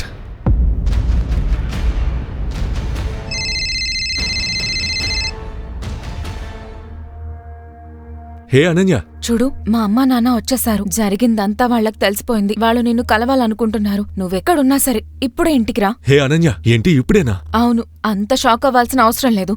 నువ్వు చేసిన దానికి ఇప్పుడు అనుభవించు. సరే అక్రమ్. అక్రమ్, బాలరాజ్, నేనిప్పుడు మీతో రాలేను. నేను ఇంటికి వెళ్ళాలి, మా అత్తమామల ఇంటికి. అత్తా మామలా? నీ పెళ్ళెప్పుడు జరిగింది? టైం ఉన్నప్పుడు మీకు అంతా చెబుతాను. అంతా ఓకే కదా? మనం మనోజ్కి ఫోన్ చేసి విషయం చెప్పాలి కదా. లేదు బాలరాజ్, ఇతని రియల్ ఐడెంటిటీ ఎవరికీ తెలియకూడదు. టైగర్ తిరిగి వచ్చాడనే విషయం కూడా ఎవరికీ తెలియకూడదు. సరేనా? మనోజ్ ఏం చేస్తున్నాడో చేయనివ్వు. సరే, నేను బయలుదేరుతాను. అక్రమ్, నీకు గుర్తుంది కదా నా కొత్త ఉద్యోగం గురించి? డోంట్ వరీ, నీ పని అయిపోతుంది. ఇది విని అభినవ్ అక్రమ్ మరియు బాలరాజులకు షేక్ హ్యాండ్ ఇచ్చి బయటకొచ్చాడు. అతను వెళ్ళడానికి ఒక క్యాబ్ బుక్ చేసుకున్నాడు. టైగర్, ఇదిగో మన హోటల్లో తాగిన వైన్ ఇదే. మీ అత్తమావల ఇంటికి తీసుకెళ్ళి ఇవ్వు. వాళ్ళ 7 తరాల్లో కూడా ఎవరూ దీన్ని తాగుండరు. వీటన్నిటికీ థ్యాంక్స్ అక్రమ్. నువ్వు తిరిగొచ్చి మా ఆశల్ని బతికించినందుకు థ్యాంక్స్. సరే, ఇప్పుడైనా బయటకు రా, లేదంటే రింగులోనే ఉంటావా? కొంతసేపటి తర్వాత కారు అనన్య ఇంటి ముందొచ్చి ఆగింది. అభినవ్ కిందకి దిగి లోతైన శ్వాస తీసుకుంటూ ఇంటి లోపలికి వెళ్ళాడు.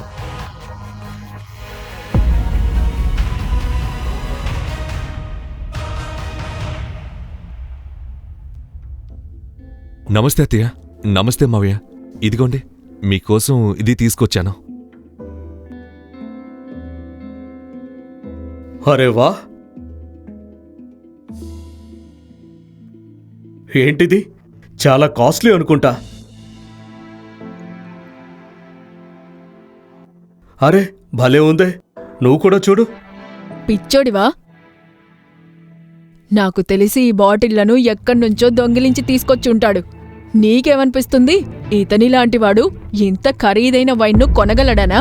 మరి నువ్వు ఇవన్నీ ఇక్కడికి ఎందుకు తీసుకొచ్చావు? నా కూతుర్ని బలవంతం చేసిన తర్వాత మాకు లంచం ఇవ్వాలని చూస్తున్నావా? అది కూడా దొంగిలించిన వైన్ని. సారీ, నేనెవరిని బలవంతం చేయలేదు, దొంగతనము చేయలేదు. అవునా? మరి నా కూతురితో ఉంది నీ ఆత్మనా? నువ్వు ఇదంతా ఎందుకు చేస్తున్నావో నాకు తెలుసు. మా ఆస్తిని కాజేయాలనే కదా?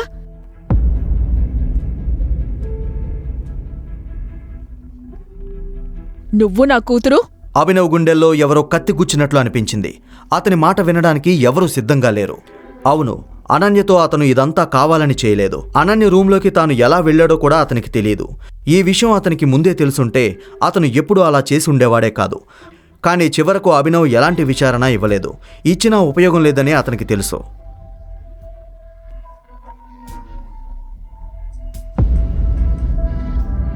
మూగవాడివా? నోట్లో నాలుక లేదా? షర్మిల, కూర్చో. అభినవ్, కూర్చో. షర్మిల ఇంకా అతని వైపు కోపంగా చూస్తుంటుంది. అభినవ్ కూర్చోవడంతో రాజీవ్ ఇలా అన్నాడు. మాకు జరిగిందంతా తెలుసు. అనన్యకు కూడా అసలేం జరిగిందనేది పూర్తిగా తెలీదు. కానీ నాకేమనిపిస్తోందంటే అక్కడేదో పెద్ద గందరగోళం జరిగిందని. సరే, ఇప్పుడు ఏమైతేనేం, నీకు అనన్యకు మధ్య ఉన్న బంధాన్ని మార్చలేం. ఏమైనా అతను జరిగిన దాని గురించి పశ్చాత్తాపడటం లేదు. అతను అనన్యను కలవకపోయింటే అక్రమ్ను ఎప్పుడూ కలిసుండేవాడే కాదు. అలాగే అతను ప్రపంచంలో అనన్య పేరు కూడా పాడు చేయాలనుకోలేదు. ఇలాంటప్పుడు ఈ పెళ్లి చెడిపోవడం అతనికి కూడా ఇష్టం లేదు. సరే అభినవ్, నువ్వేం చేస్తుంటావు? నేను ఒక డెలివరీ బాయ్గా పనిచేసేవాణ్ణి. ఈరోజే నా ఉద్యోగం పోయింది. అతని మాటలు ఆ ఇద్దరిపై బాంబుల్లా పడ్డాయి. షర్మిల ఏదైనా మాట్లాడేలోపే రాజీవ్ ఇలా అన్నాడు. అభినవ్, నువ్వు త్వరగా జాబ్ చూసుకోవాలి, అది కూడా మంచి జాబ్. ఆ తరువాతే నా కూతుర్నిచ్చి పెళ్లి చేస్తాం. ఓకే, ఇక నువ్వు వెళ్ళు. బయటకు వెళ్ళడానికి అభినవ్ లేచి నిలబడ్డాడు. ఇంతలో షర్మిల కోపం మరింత పెరిగింది. అతను వెళ్తుంటే ఇలా అంది. చూసావా వీణ్ణి ఎంత పొగరో? వీడు ఓవర్ కాన్ఫిడెన్స్ చూడు. జేబులో 10 రూపాయలు కూడా లేవు, కానీ అడవి పులిలా నడుస్తున్నాడు. రాజీవ్, నీకేమనిపిస్తుంది? ఇతళ్లాంటి వాణ్ణి ఎవరైనా ఉద్యోగంలో పెట్టుకుంటారనా? ఇస్తారు, ఎందుకెవరు? నాకు పనికి కొదవలేదు. విన్నావా నువ్వు? రాజీవ్ కూడా అభినవ్ మాటలు విని ఆశ్చర్యపోయాడు. ఇంతలో అభినవ్ షర్మిల దగ్గరకొచ్చి ఇలా అన్నాడు. నాకు ఒక మంచి ఉద్యోగం దొరికితే నేను అనన్యను పెళ్లి చేసుకోవడానికి తగినవాణ్ణి అని నిరూపించుకోవడానికి మీరు నాకు అవకాశం ఇస్తారా? చూడు ఎంత కాన్ఫిడెంటో. పనికి మాలిన కాన్ఫిడెన్స్. ఉద్యోగం అంటే రేపు నువ్వు వెళ్ళి ఏదైనా పార్కింగ్ లాట్లో కూర్చొని జనాల కార్లకు రసీదులు ఇవ్వడం కాదు. నా ఉద్దేశం, ఉద్యోగం అంటే మంచి ఉద్యోగం, అసలైన ఉద్యోగం, సరైన ఉద్యోగం. రేపటిలోపు నీకు అలాంటి జాబ్ దొరికితే నువ్వు చెప్పిన దాని గురించి నేను ఆలోచిస్తాను. షర్మిల నుంచి ఇది వినగానే అభినవ్ ముఖంలో పెద్ద చిరునవ్వు వచ్చింది. అభినవ్ ఎవరో, అతని వెనక ఎవరున్నారో షర్మిలకు తెలీదు. అతను నవ్వుతూ సరేనని తల ఊపి ఇంట్లోకి వెళ్ళిపోయాడు. నైట్ చాలా లేట్ అయింది. ఈ టైంలో అతను తన ఇంటికి వెళ్ళలేడని అతనికి తెలుసు. అందుకే అతను అనన్య రూంలోకి వెళ్ళి పడుకోవాలనుకున్నాడు. ఎలాగో ఇప్పుడు ఇద్దరూ భార్యాభర్తలయ్యారు. ఇలాంటప్పుడు అభినవ్ ఎలాగోలా ఆ పెద్ద ఇంట్లో అనన్య రూమ్ని కనిపెట్టాడు.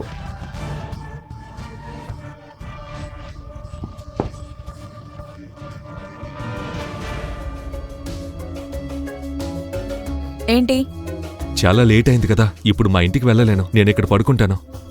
అయితే ఏంటి? నన్ను మీ అమ్మా నాన్నను కలవడానికి నువ్వే పిలిచావు కదా, మరి నువ్వే నాకు పడుకోవడానికి ప్లేస్ ఇవ్వాలి. హలో, మళ్ళీ నిన్ను నా రూమ్ లోకి రానిస్తానని అనుకుంటున్నావా? మరి నేను ఇంకెక్కడికి వెళ్తాను? నాకు తెలీదు. ఎక్కడ పడుకుంటావో నీ ఇష్టం, కానీ నీ కాలు తీ, లేదంటే నేను విరక్కొడతాను. అభినవ్ ఫస్ట్ అంతగా భయపడలేదు, కానీ డోర్ అతని కాలును తాకబోతున్నప్పుడు అతను తన కాలు వెనక్కి తీసుకున్నాడు. అనన్య డోర్ మూసి లోపల నుంచి అరుస్తూ ఇలా అంది. పనివాడి ప్లేస్ ఓనర్ రూమ్ లో కాదు, ఇంట్లోని స్టోర్ రూముల్లో ఉంటుంది. ఇది విని అభినవ్కు బాధ కలిగింది, కానీ అతను ఏం చేయగలడు? అతను మూసి ఉన్న తలుపు వైపు చూసి నీరసంగా తల ఊపాడు. తర్వాత ఏం జరగబోతోంది? అభినవ్ ఎక్కడ పడుకోబోతున్నాడు? ఈ ఇంట్లో అతనికి సరైన గౌరవం లభిస్తుందా? అనన్య కుటుంబ సభ్యులకు అభినవ్ అసలు గుర్తింపు గురించి తెలిస్తే ఏం జరుగుతుంది?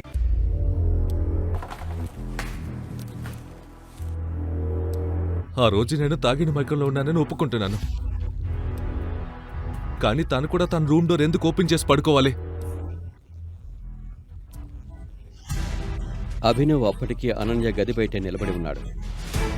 మిగతా రూమ్స్లో అతనికి చోటు దొరకదని అతనికి తెలుసు. అందుకే ఇంట్లోని పనివాళ్లు పడుకునే చోటికి అభినవ్ వెళ్ళాడు.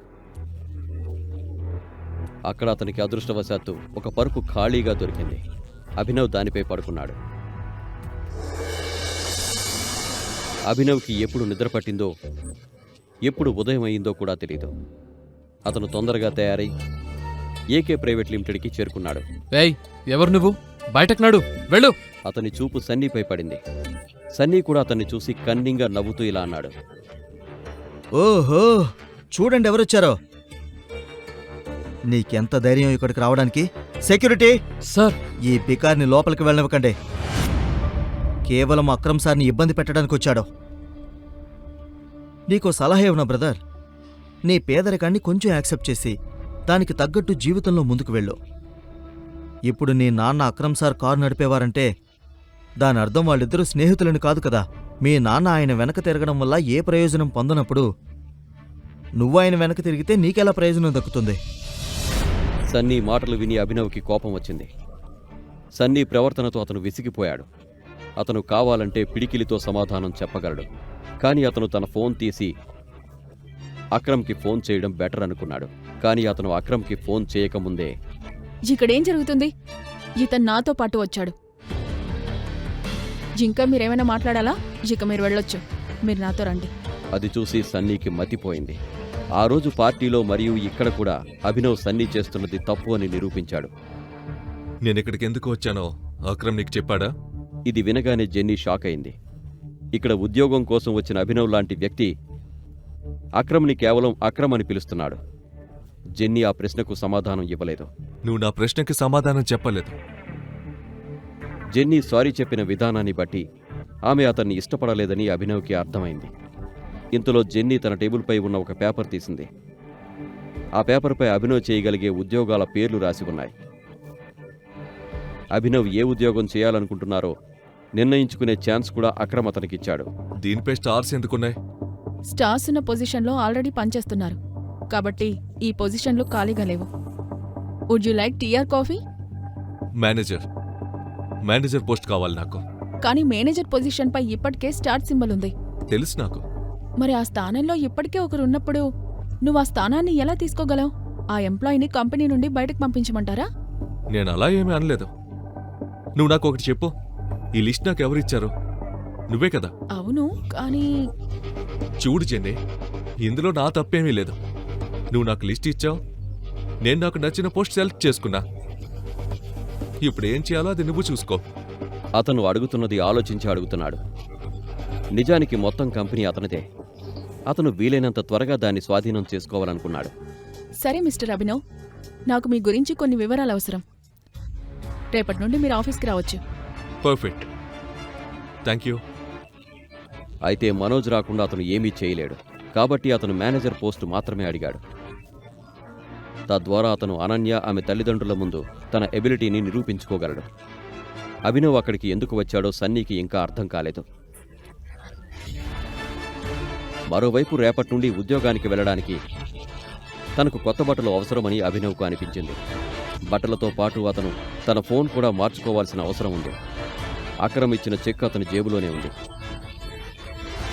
ఇప్పుడు అనన్య తల్లిదండ్రులు వచ్చినందున వారికి మరియు హర్దేవ్ పాల్కి చూపించడానికి అతను వారింట్లోనే మరియు పనివాళ్ల గదిలోనే పడుకోవాల్సి ఉంటుందని అభినవ్కి తెలుసు. కానీ అతను అంత తేలికగా వదులుకోడు. అతను ఈ ప్రపంచంలోనే అత్యుత్తమ అల్లుడు అని నిరూపించుకోబోతున్నాడు.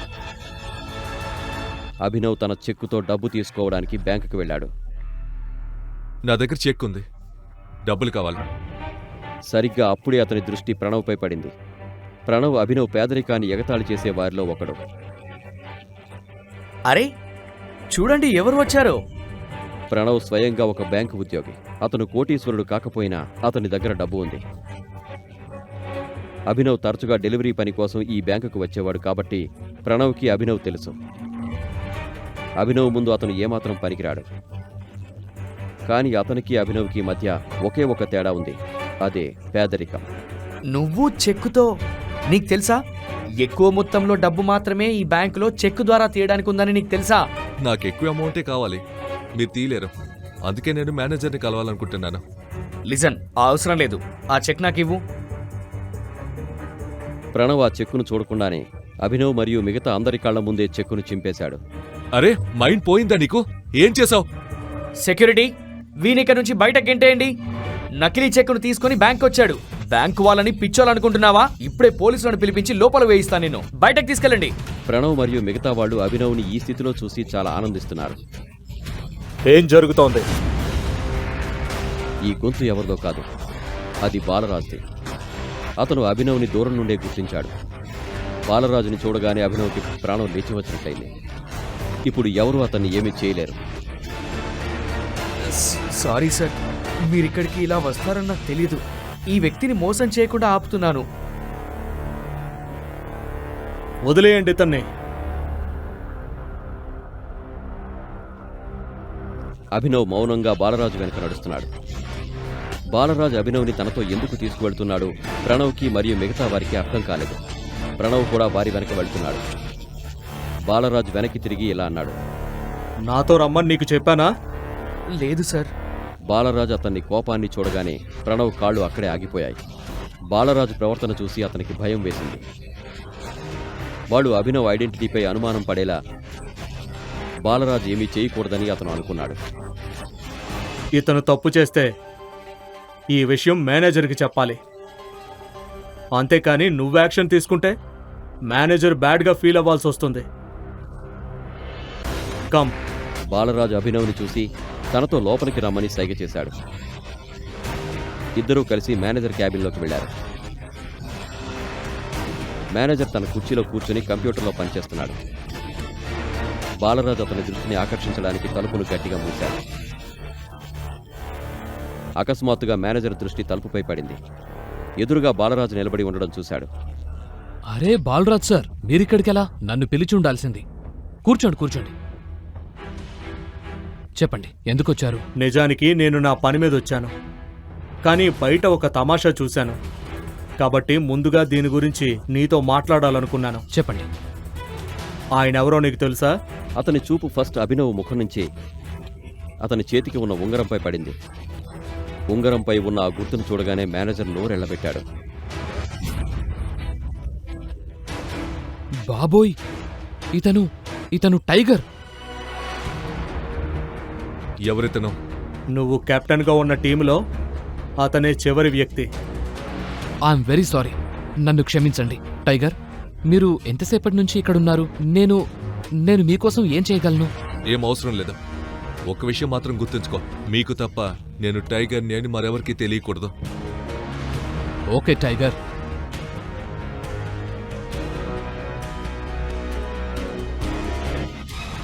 మిమ్మల్ని చూసి చాలా సంతోషంగా ఉంది. ఇప్పుడు మీరు ఇక్కడ ఉన్నారు కాబట్టి తప్పకుండా మిమ్మల్ని ఈ కష్టాల నుంచి బయటకు తీసుకొస్తారు. ఆయన అది చేస్తారు, కానీ ముందుగా నువ్వు నీ ఉద్యోగులకు బుద్ధి చెప్పాలి. ఎందుకంటే నేను నా పద్ధతిలో బుద్ధి చెప్తే ఏం జరుగుతుందో నీకు బాగా తెలుసు. ఏమైంది? వాళ్ళు ఏం చేశారు? అభినవ్ విషయంలో జరిగినదంతా బాలరాజు మేనేజర్కి చెప్పాడు. ఇది వినగానే మేనేజర్ రక్తం మరిగిపోయింది. మరోవైపు ఒక స్ట్రాంగ్ వ్యక్తి బ్లాక్ కళ్ళజోడు పెట్టుకుని నిలబడి ఉన్నాడు. అతని కళ్ళపై కళ్ళజోడు, మెడలో మందపాటి బంగారు చైన్.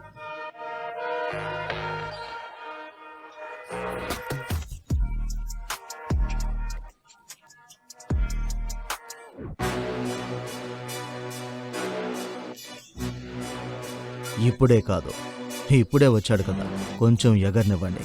కానీ ఈసారి పంజరంలో పెట్టే తప్పు మాత్రం చేయకు.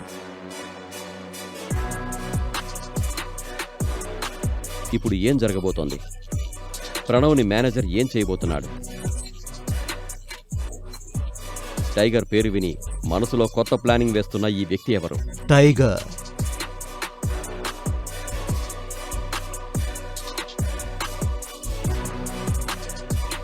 ప్రణవ్ అభినవ్ని అవమానించిన విషయం మేనేజర్కు తెలియగానే అతని రక్తం ఉడికిపోయింది. అతను బ్యాంకులో కంప్యూటర్ను నొక్కుతున్నా అతని గుండె ఇప్పటికీ బుల్లెట్ కంటే వేగంగా కొట్టుకుంటోంది. వాడికెంత ధైర్యం! ఇప్పుడే వాడి సంగతి చూస్తాను. వెంటనే బుల్లెట్ వేగంతో తన క్యాబిన్లోకి రమ్మని ప్రణవ్కు చెప్పాడు. ప్రణవ్, ప్రణవ్! సరిగ్గా అప్పుడే ప్రణవ్ వచ్చాడు. నువ్వేం చేశావు? ఈయన తీసుకొచ్చిన చెక్కును చింపేయమని నీకెవరు చెప్పారు? సార్, ఇతను ఒక డెలివరీ బాయ్. ఇతను నకిలీ చెక్కుని బ్యాంకు తెచ్చాడు. ఇతను ఏమనుకుంటున్నాడు? ఇక్కడ లాటరీ నడుస్తుందనుకుంటున్నాడా? పైగా నేను చెక్ ఇన్ఫర్మేషన్ ని కంప్యూటర్లో చెక్ చేశాను. ఎలాంటి డీటెయిల్స్ మ్యాచ్ కాలేదు. నిజం చెప్తున్నావా? అవును సార్. ఈ డెలివరీ బాయ్ తీసుకొచ్చింది ఎవరి చెక్కో తెలుసా? అక్రమ్ సార్ది. ఏంటి సార్? అవును. నువ్వు ఇతన్ని అవమానించింది పక్కన పెడితే నువ్వు ఆయన చెక్కుని చింపేశావని అక్రమ్ సార్కి తెలిస్తే ఆయన నిన్నేం చేస్తాడో తెలుసా? చెక్ ఎక్కడా? సార్, ఇదిగో చెక్కు. నీకెంత ధైర్యం? సరే, ఇప్పుడు నువ్వు ఒక పని చెయ్యి. ఈ చెక్ ముక్కలన్నింటినీ జాగ్రత్తగా టేప్తో అతికించు. సార్, ఈ పనయ్యాక నిన్నుద్యోగం నుంచి తీసేస్తున్నాను. You are fired. సార్, కానీ నేనేం చేశాను?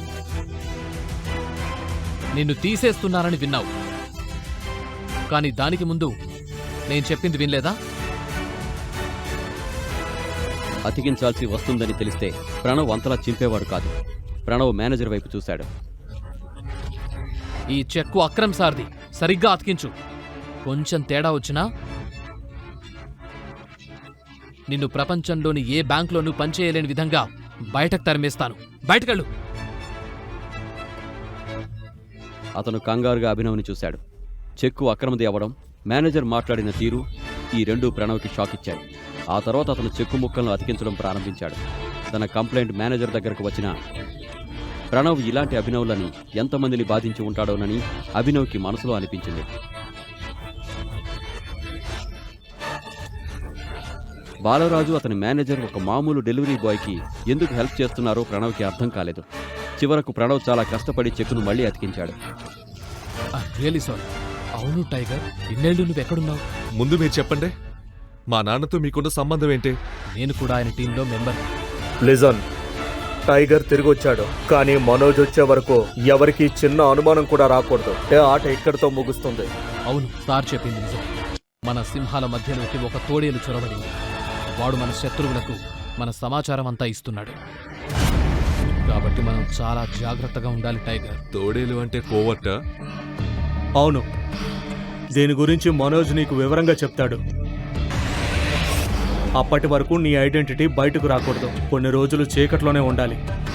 ఈలోగా నీ నాన్న, అదే మా సంజయ్ని చంపిన హంతకుడు గురించి, అలాగే ఆ తోడేలు గురించి కూడా మేం కనుక్కుంటాం.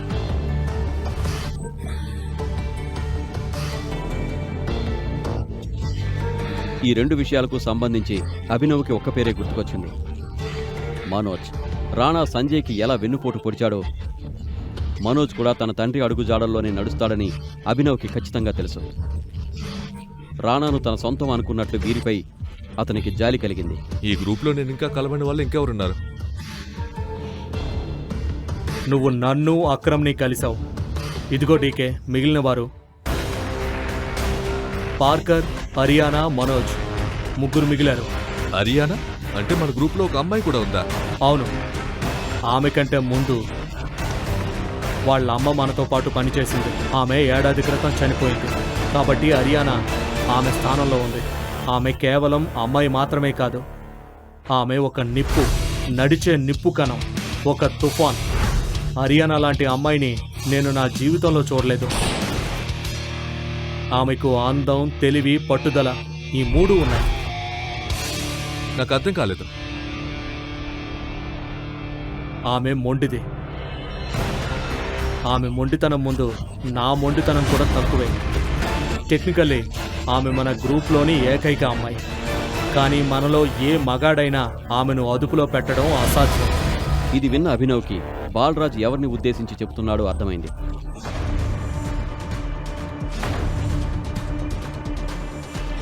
తాను టైగర్నని ఆర్యానాను కూడా నమ్మించడం అభినవ్కి కష్టమే కావచ్చు.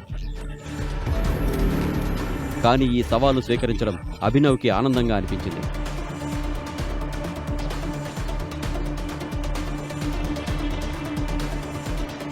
ఆర్యానాను కలవాలనే అతని కోరిక కూడా పెరిగింది.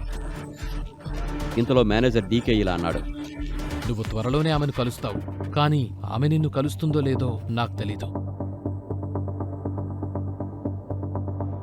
హరియానాను ఒప్పించడం టైగర్కి కష్టం కాదనుకుంటా. ఈ అబ్బాయి నేను అనుకున్నట్టు లేడు. బాలరాజ్ అన్న ఈ మాటను విని డీకే చెవులు రెక్కరించాడు. బాలరాజ్ సార్, టైగర్ మిమ్మల్ని రింగులో పడేశాడా ఏంటి? ఇది విని బాలరాజ్ గట్టిగా నవ్వి అవును అన్నట్లు తలూపాడు. అతన్ని చూసి డీకే కూడా పెద్దగా నవ్వడం మొదలుపెట్టాడు. సరే టైగర్, నీకిప్పుడు ఎంత డబ్బు కావాలి? నేనిస్తాను. తర్వాత అక్రమ్ సార్ ఆఫీస్ నుంచి చెక్కును మళ్ళీ కలెక్ట్ చేసుకుంటాను. ప్రస్తుతం నాకు 1 కోటి కావాలి. మిగిలిన 49 కోట్లు నా అకౌంట్లో డిపాజిట్ చేయండి. సరే, నేను చేయిస్తాను. ఇది విని డీకే అతని కోసం డబ్బులు తీసుకురావడానికి వెళ్ళిపోయాడు. బాలరాజ్, ఈ హర్యానా గురించి నీకెంకేం తెలుసు?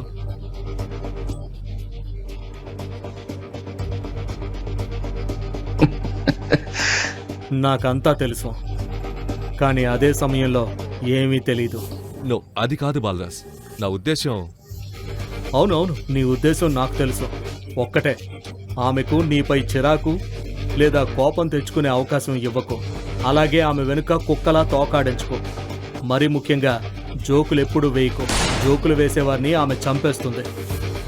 అన్నట్టు నీకిప్పుడు ఒక కారు కావాలి. నేను ఒక మేనేజర్కి చెప్తాను. అక్కడి నుంచి నేరుగా గ్లో మోటార్స్కి వెళ్ళు. అక్కడ నీకోసం ఒక కారు ఎదురు చూస్తోంది. నేనిప్పుడే దానికి డబ్బు కట్టాను. నువ్వు బాధ్యతలు స్వీకరించినప్పుడు నాకు డబుల్ అమౌంట్ ఇవ్వచ్చు.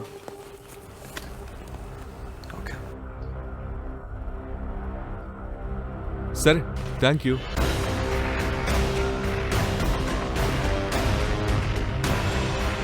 అతను బ్యాంకు నుండి డబ్బులు తీసుకున్నాడు. తొందరలో బాలరాజు తన కోసం ఏ కారు బుక్ చేశాడో అడగడం మర్చిపోయాడు.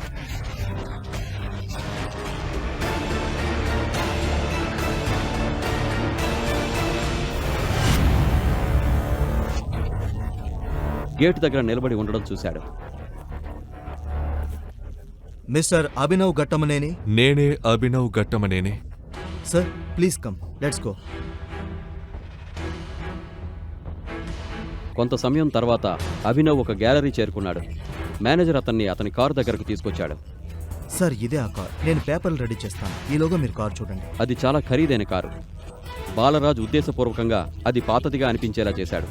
దానివల్ల అతని కారు కారణంగా ఎవరూ అభినవ్ని అవమానించకుండా ఉంటారని. కానీ అభినవ్ కారు లోపల చూడగానే అతనికి చాలా నచ్చింది.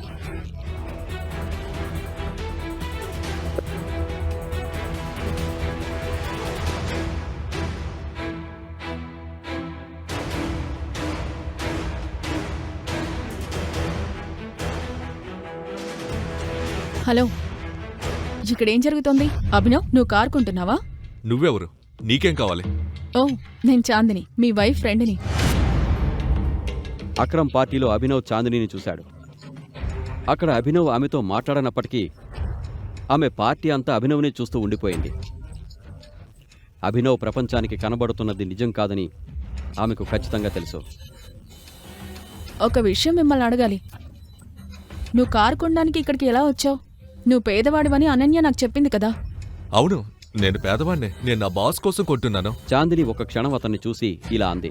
నిజంగా నువ్వు అబద్ధం చెప్పడం లేదు కదా? నేను నీకెందుకు అబద్ధం చెప్తాను? ఏమో నాకేం తెలుసు. నేను ఒక పని చేస్తాను, నేను అనన్యని కూడా ఇక్కడికి పిలుస్తాను. నువ్వు కారు కొనడం చూస్తే ఆమె హ్యాపీగా ఫీల్ అవుతుంది కదా. వద్దొద్దు, ఆమెను ఇక్కడికి పిలవాల్సిన అవసరం ఏముంది? ఆమెను ఎందుకు ఇబ్బంది పెట్టడం? నువ్వు చెప్పు. నువ్వు నాకు ట్రీట్ ఇవ్వు. నన్ను ట్రీట్కి తీసుకువెళ్తావా? చూడు, నేను మీ వైఫ్ ఫ్రెండ్ని. నువ్వు నాకు నో చెప్పవనుకుంటున్నాను. అభినవ్ ఏం మాట్లాడకముందే చాందిని కార్ డోర్ తీసి ప్యాసింజర్ సీట్లో కూర్చుంది. సరిగ్గా అప్పుడే మేనేజర్ డాక్యుమెంట్స్ తెచ్చి అభినవ్కి అందించాడు.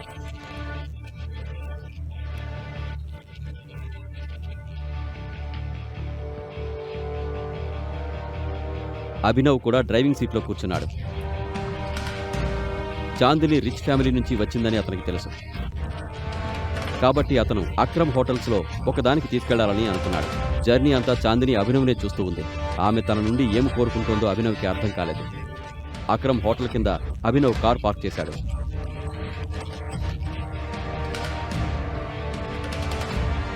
బిజినెస్ విషయంలో అక్రమ్ ఎవరి మాట వినడు, అర్థమైందా? సరే, తర్వాత కాల్ చేస్తాను. టైగర్.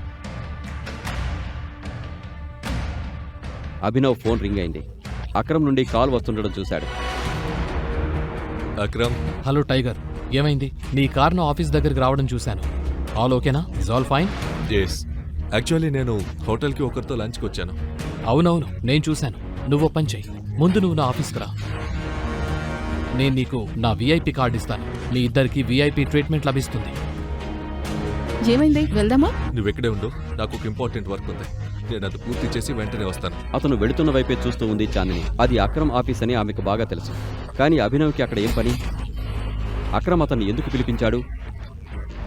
అభినవ్పై చాందినికి అనుమానం పెరిగింది. తర్వాత ఏం జరగబోతోంది? చాందినికి అభినవ్ అసలు నిజం తెలుస్తుందా? అసలు చాందిని ఉద్దేశం ఏంటి? చాందినికి అభినవ్పై అనుమానం వచ్చింది. అదే సమయంలో అభినవ్ అక్రమ్ క్యాబిన్కి వెళ్ళాడు. అభినవ్ లోపలికి రాగానే అక్రమ్ అతని వైపు తన కార్డు అందిస్తూ ఇలా అన్నాడు. రా tiger, welcome. All good? Yes, all good. ఇదిగో VIP card, have fun. Thank you. Abhinav card తీసుకుని కిందకొచ్చాడు. చాందిని హోటల్ బయట షెడ్లో నిలబడి ఉంది. Let's go. ఇద్దరు హోటల్ లోపలికి వెళ్లి ఒక టేబుల్ దగ్గర కూర్చున్నారు. అభినవ్ కావాలనే చాందిని కళ్ళలోకి చూడడం లేదు. కానీ చాందిని మాత్రం అభినవ్ని చూస్తూ ఉంది. ఏమైంది? Is everything okay? Yes, everything is fine. Okay, నువ్వు నిజంగా ఈ ఆఫీస్లోనే పనిచేస్తున్నావా? మనం ఏదైనా ఆర్డర్ చేద్దామా? నాకు చాలా ఆకలిగా ఉంది. వెయిటర్. అభినవ్ చాందిని ప్రశ్నకు సమాధానం దాటవేస్తూ అన్నాడు. Hello sir. నువ్వు నా నుండి ఏదైనా దాచడానికి ప్రయత్నిస్తున్నావా? లేదు, అలా ఏం లేదు. నేనేం దాచాలి నీ నుండి? అలాంటిదేం లేదు. ఓ, 1 సెకండ్. అభినవ్ మరియు చాందిని వెయిటర్కి ఆర్డర్ ఇచ్చారు. వెయిటర్ అక్కడి నుంచి వెళ్ళిపోయాడు. కానీ చాందిని తాను అడిగిన దాన్ని మర్చిపోలేదు.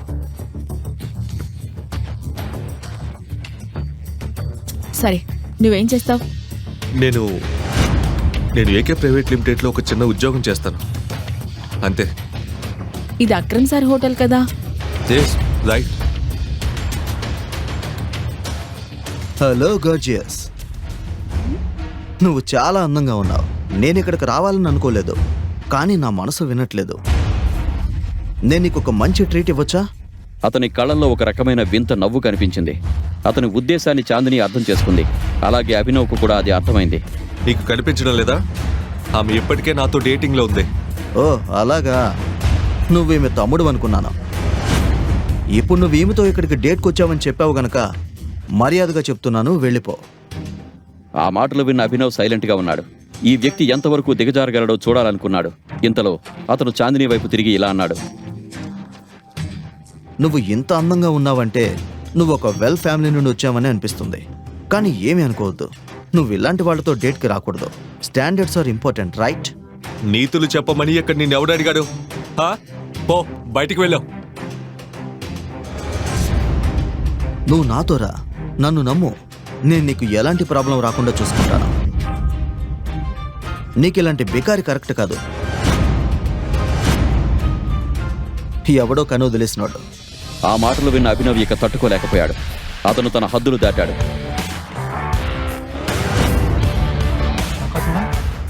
అతను అభినవ్ తండ్రి గురించి మాట్లాడగానే అభినవ్కు ఎవరి మాటలు వినిపించలేదు. తన నాన్న గురించి ఇక ఒక్క మాట కూడా వినడానికి రెడీగా లేడు. ఏం మాట్లాడావు? ఎవడో పుట్టించి వదిలేశాడా? నీ నాన్న నీకే నేర్పించాడు? అప్పటి వరకు అభినవ్కు తన పొగరు చూపించిన అతని నోటి నుండి ఇప్పుడు మాటలు రాలేదు. అతని కళ్ళల్లో భయం స్పష్టంగా కనిపించింది. ఇక్కడ ఏం జరుగుతుంది? ఇది ఒక రెప్యుటబుల్ హోటల్, చేపల మార్కెట్ కాదు. మేనేజర్, మీ హోటల్కి ఇలాంటి వాళ్ళు వస్తున్నారా? అభినవ్ కూడా అతన్ని కొంచెం ఎక్కువగానే కొట్టానని గ్రహించాడు. నన్ను ఎలా కొట్టాడో చూడండి. చూడండి, నా ముక్కు నోరు అన్ని పగలు కొట్టాడు. మేనేజర్ ముందు ఆ వ్యక్తిని చూశాడు. ఆ తర్వాత అభినవ్ వైపు తిరిగాడు. అభినవ్ తన తరపున ఏదైనా చెప్పడానికి ముందే మేనేజర్ ఇలా అన్నాడు. మా వీఐపీ కస్టమర్పై చేయి చేసుకోవడానికి నీకెంత ధైర్యం? ఇతను మమ్మల్ని హెరాస్ చేశాడు. అయినా నేను ఇతని మాటలు పట్టించుకోలేదు. పదే పదే చెబుతున్నా ఇతను ఇలాగే ప్రవర్తించాడు. నా తండ్రి గురించి ఇంకా పనికిమాలిన విషయాలు మాట్లాడాడు. ఇది నిజమేనా? ఇతను అబద్ధం చెప్తున్నాడు. కేవలం ఈ చిన్న విషయానికి మీరు ఇతన్ని ఇలా కొడతారా? సార్, ఏమైనా సరే ముందుగా మీరు వీరికి సారీ చెప్పాల్సిందే. సారీయా? నేను సారీ చెప్పాలా? ఇతనే నా ఫ్రెండ్కి నాకు ఇద్దరికి సారీ చెప్పాలి. రై బాస్టార్డ్, సైలెంట్ గా సారీ చెప్పు. నేనెవరో నీకు తెలీదు. సారీ చెప్పకుండా నేను ఈ హోటల్ నుండి వెళ్ళనివ్వను. పరిస్థితి చేయి దాటిపోతోంది. గొడవ పెరగకుండా ఉండాలని చాందిని మధ్యలో వచ్చి ఇలా అంది. యాక్చువల్లీ తప్పు అభినవ్ది కాదు. ఈ వ్యక్తి నన్ను టీస్ చేస్తున్నాడు. నేను ఇంకా అభినవ్ ఇక్కడ లంచ్ చేయడానికి మాత్రమే వచ్చాం. ఏమైనప్పటికీ మేడం, అతను సారీ చెప్పాల్సిందే. మేనేజర్ తనతో ఎందుకు ఇలా మాట్లాడుతున్నాడో అభినవ్కు అర్థమైంది. నిజానికి అతను అభినవ్ను అతని బట్టలు చూసి అంచనా వేస్తున్నాడు. అభినవ్కు మరో దారి లేదని అనిపించినప్పుడు అతను తన జేబు నుండి అక్రమ్ కార్డు తీసి మేనేజర్కి చూపిస్తూ ఇలా అన్నాడు. ఈ కార్డు నాకెవరిచ్చారో మీకు తెలుసా? ఈ కార్డుపై రాసి ఉన్న పేరు చదవండి. అప్పుడు మీకే నిర్ణయం తీసుకోవాలో అర్థమవుతుంది. మేనేజర్ అభినవ్ నుండి కార్డు తీసుకుని దాన్ని జాగ్రత్తగా చూడడం ప్రారంభించాడు. అతను కార్డుపై రాసి ఉన్న పేరు చదవగానే అతని కళ్ళు ఆశ్చర్యంతో పెద్దగా అయ్యాయి. అభినవ్ వద్ద అక్రమ్ కార్డు ఉందంటే అభినవ్ అక్రమ్కు స్పెషల్ పర్సన్ అని అతను అర్థం చేసుకున్నాడు. నాతో మాట్లాడే ముందు మీ అమ్మ దగ్గరకు వెళ్ళి అమ్మాయిల్ని ఎలా గౌరవించాలో నేర్చుకో.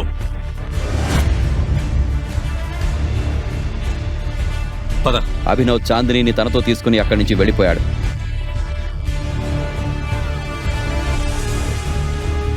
ఇద్దరూ కారులో కూర్చున్నారు. కానీ ఎవరితోనూ మాట్లాడడం లేదు. గొడవ తర్వాత అభినవ్ చాందిని బ్రెయిన్లో ఏం నడుస్తుందో తెలుసుకోవాలనుకున్నాడు. కానీ ముందుగా అడిగి ఆమెకు అనుమానం పెంచే అవకాశం ఇవ్వాలనుకోలేదు. Are you okay? సారీ, నీ మూడ్ అండ్ లంచ్ రెండింటిని పాడు చేసినందుకు. నీకు ఓకే అయితే మనం తినడానికి వేరే చోటుకు వెళ్దామా? Okay, today I'm free. Abhinav ఆమె మాట విని కారును మరొక హోటల్ వైపు తిప్పాడు. కొంతసేపటి తర్వాత అతను ఒక హోటల్ బయట కారు ఆపాడు. అభినవ్ పైన ఉన్న బోర్డు చూసి ఆ తర్వాత చాందినితో కలిసి లోపలికి వెళ్ళాడు. ఈ హోటల్ ఇక్బాల్ది అని అభినవ్కు తెలుసు. ఇక్బాల్ హోటల్తో పాటు చాలా పెద్ద మాఫియా గ్రూప్ను కూడా నడుపుతున్నాడు. మాఫియా ప్రపంచంలో టైగర్ ఎంతగా ఎదిగాడో ఇక్బాల్ కూడా అంతే. టైగర్ దగ్గర ఎంతైతే డబ్బు బిజినెస్ ఉందో ఇక్బాల్ వద్ద కూడా అంతే ఉండేది. వారిద్దరూ ఒకరికొకరు శత్రువులు.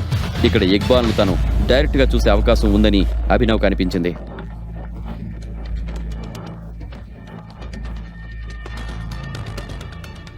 ఓకే, నీ గురించి నాకేం చెప్పకూడదని నువ్వు డిసైడ్ అయ్యావా? దేని గురించి? నిజానికి చాందిని మైండ్లో ఈ అనుమానం ఎందుకు వచ్చిందో అతనికి అర్థమైంది. అరే యార్, టెల్ మీ నౌ. అంత పెద్ద సీక్రెట్ ఏంటి? ఏంటి? ఏం తెలుసుకోవాలనుకుంటున్నావు నువ్వు? నీ గురించి చెప్పమని అడుగుతున్నాను కదా. నా గురించి చెప్పడానికి నా దగ్గర ఏమీ లేదు. అభినవ్ ఇలా చెప్పి చాందిని నుండి తప్పించుకోవడానికి అటూ ఇటూ చూడడం స్టార్ట్ చేశాడు. ఇప్పుడు ఇక్బాల్ పేరు సిటీలోనే కాదు, దేశం మొత్తం మారుమోగుతోంది. అవును, మాఫియా నుండి టైగర్ అదృశ్యమైనప్పటి నుండి టైగర్ పేరు కూడా పోయింది. అప్పుడే అతని దృష్టి కొంతమందిపై పడింది. వారు చాలా తీవ్రంగా మాట్లాడుకుంటున్నారు. వారు టైగర్ గురించి ఈ విధంగా ఎందుకు మాట్లాడుతున్నారో అతనికి అర్థం కాలేదు. చెప్పు అభినవ్, నా నుండి ఏదైనా దాస్తున్నావా? లేదు, నేను నీ నుండి ఏం దాస్తాను? టైగర్ ఎక్కడికి పోలేదు. టైగర్ బతికే ఉన్నాడు. అతను త్వరలోనే తిరిగి వస్తాడు. నేను నీకు చెప్పాను కదా జానీ, ఎక్కువగా తాగొద్దని. నువ్వు కంట్రోల్ తప్పుతున్నావు, పిచ్చి వాగుడు వాగుతున్నావు. వీళ్ళకి ఎంత ధైర్యం! ఇక్బాల్ హోటల్లో టైగర్ గురించి మాట్లాడుతున్నారు. వాళ్ళకి తాగింది ఎక్కువైనా అయి ఉండాలి, లేదా ధైర్యమైనా ఉండాలి. పిచ్చిగా మాట్లాడటమా? నువ్వే పిచ్చిగా మాట్లాడుతున్నావు. టైగర్ని ఇక్బాల్తో పోల్చడమా? విస్కీకి మరియు కళ్ళుకు ఏమైనా పోలికుందా? నేను చెప్తున్నాను, టైగర్ బతికే ఉన్నాడు. అతను త్వరలోనే తిరిగి వస్తాడు. జానీ మాటలకు అభినవ్ వెంట్రుకలు నెక్కబొడుచుకున్నాయి. కానీ తాగిన మత్తులో వాగుతున్నాడా లేక తన వద్ద ఏదైనా ఇన్ఫర్మేషన్ ఉందా అని అతను తెలుసుకోవాలనుకున్నాడు. ఇక ముందు ఏం జరగబోతోంది? అభినవ్ నిజాన్ని తెలుసుకోగలడా? చాందిని అభినవ్ నుండి సీక్రెట్ తెలుసుకోగలదా? అభినవ్ వాళ్ళ మాటల్ని జాగ్రత్తగా వింటున్నాడు. ఇప్పుడు చాందిని కూడా అభినవ్ లాగే వారి మాటలు వింటోంది. వీళ్ళకి ఎంత ధైర్యం! ఇక్బాల్ హోటల్లో కూర్చొని టైగర్ గురించి మాట్లాడుతున్నారు. వాళ్ళకి బాగా ఎక్కువైనా అయి ఉండాలి, లేదా ధైర్యమైనా ఉండాలి. చాందినికి ఎందుకో తెలియదు కానీ అభినవ్ తన నుంచి ఏదో దాస్తున్నాడు అనే ఆలోచన ఉంది. ఆమె ఇతరుల మాదిరిగా అభినవ్ పేదరికాన్ని చూడడం లేదు, కానీ ఆమె చూపు అతని ముఖంపైనే ఉంది. అభినవ్, అభినవ్, ఏమైనా అన్నావా నువ్వు? నువ్వు నా ఫ్రెండ్కి అబద్ధం చెప్తున్నావా? ఏ ఫ్రెండ్? అనన్య. ఓ అనన్య? లేదు, నేను ఆమెకి ఎందుకు అబద్ధం చెప్తాను? అలాంటిదేం లేదు. బట్ యు నో వాట్ చందని, నాకు ఒక ఇంపార్టెంట్ వర్క్ ఉంది, అందుకే నేను ఇప్పుడే వెళ్ళాలి. నేను అనన్యకి హస్బెండ్ని. ఇంటికి కొంచెం లేట్గా వెళ్ళినా ఆమె నన్ను చంపేస్తుంది. పైగా నేను లేట్గా వెళ్ళడం ఆమెకు అస్సలు నచ్చదు. లేట్గా వెళ్తే ఆమెకి డౌట్ వస్తుంది. నీపై డౌటా? ఆమె నిన్ను అసలు ఇష్టపడదు. నీ గురించి అసలు ఆమె కేర్ కూడా తీసుకోదు. మరి ఆమె నీపై ఎందుకు అనుమానం పడుతుంది? ఎస్, నాకు తెలుసు. అయినా కూడా ఇప్పుడు నేను వెళ్ళాలి. నేను ఇంట్లో దింపడా? మనం మళ్ళీ ఎప్పుడు కలుద్దాం? అభినవ్ ఈ ప్రశ్నకు సమాధానం ఇవ్వకుండా చాందినితో కలిసి హోటల్ నుంచి బయటకొచ్చాడు.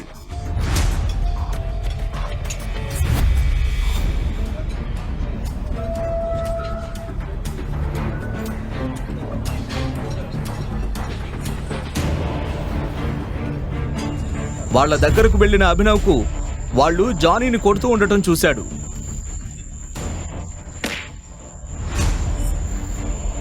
ఎందుకు కొడుతున్నారు అతన్ని? నీకేంటి సంబంధం? సంబంధం ఉంది, అందుకే ఇక్కడికి వచ్చాను. నీకు బతకాలనే ఆశ ఉంటే మర్యాదగా ఇక్కడ నుండి వెళ్ళిపో, లేదంటే వీడిలాగే నిన్ను కూడా కొడతాం. అరే, ఈ లైన్ నేను నీకు చెప్పాలనుకుంటాను. ఇప్పుడు నువ్వు నా లైన్ చెప్పేశావు కాబట్టి నువ్వు ఎక్కువ దెబ్బలు తింటావు. నువ్వేమైనా హీరోనా? ఈ సిటీలో హీరోగిరి పనికిరాదని తెలియదా? ఇక్కడి నుంచి మర్యాదగా వెళ్ళిపో, లేదంటే అనవసరంగా ఒకరికి బదులు ఇద్దరికి గోతులు తవ్వాల్సి వస్తుంది. అభినవ్ దీనికేమీ సమాధానం ఇవ్వలేదు. అతను వాళ్ల వైపు చూస్తూ వారిని లెక్క పెడుతున్నాడు. వాళ్ళు వెనక్కి తగ్గగానే చివరికి అభినవ్ తన లెక్క పూర్తి చేసి ఇలా అన్నాడు. నువ్వు శ్మశానం వాడికి కాల్ చేసి చెప్పు 4 గోతులు తవ్వి ఉంచమని. అలాగే ఆ 4 పాతి పెట్టడానికి 2 వస్తారని చెప్పు. కొట్టండి. అభినవ్ కూడా వారితో పోరాడడానికి పూర్తిగా సిద్ధంగా ఉన్నాడు.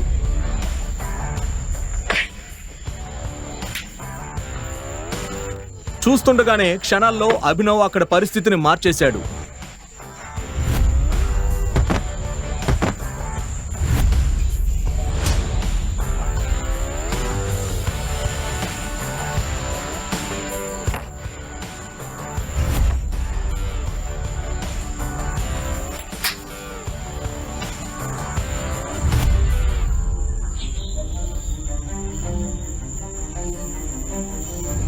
ఆ అబ్బాయి జానీ ఇప్పటి వరకు తాను బతికే అవకాశం లేదని అనుకున్నాడు. కానీ అతను స్వయంగా అభినవ్ విశ్వరూపాన్ని చూసి ఆశ్చర్యపోయాడు. అతనికి అభినవ్ దేవుడిలా కనిపిస్తున్నాడు. అభినవ్ ఆ గ్రూప్ లీడర్ను కొట్టిపడేయగానే అతను నొప్పికి అరుస్తూ ఉన్నాడు. ఇంతలో జానీ ఇలా అన్నాడు, భాయ్ ఎవరు నువ్వు? నన్నెందుకు కాపాడావు? అభినవ్ అతనికేమీ సమాధానం చెప్పలేదు. అతను కేవలం అతని కళ్ళల్లోకి చూస్తున్నాడు. ఆ వ్యక్తి అతనెవరో తెలుసుకోవడానికి ఉత్సాహపడుతున్నాడు. నేనెవరో నీకు చెబుతాను కానీ నువ్వు ఎవరికీ చెప్పనని ప్రామిస్ చేయాలి. అభినవ్ తన ప్రాణాన్ని కాపాడాడు. అభినవ్ కోసం ఈ చిన్న రహస్యాన్ని తన మనసులో ఉంచుకోవాలని అనుకున్నాడు. టైగర్. ఆ పేరు వినగానే అతను 2 అడుగులు వెనక్కి వేశాడు. జానీ ఆ మాట విన్నప్పుడు అతని కళ్ళు ఆశ్చర్యంతో పెద్దవయ్యాయి.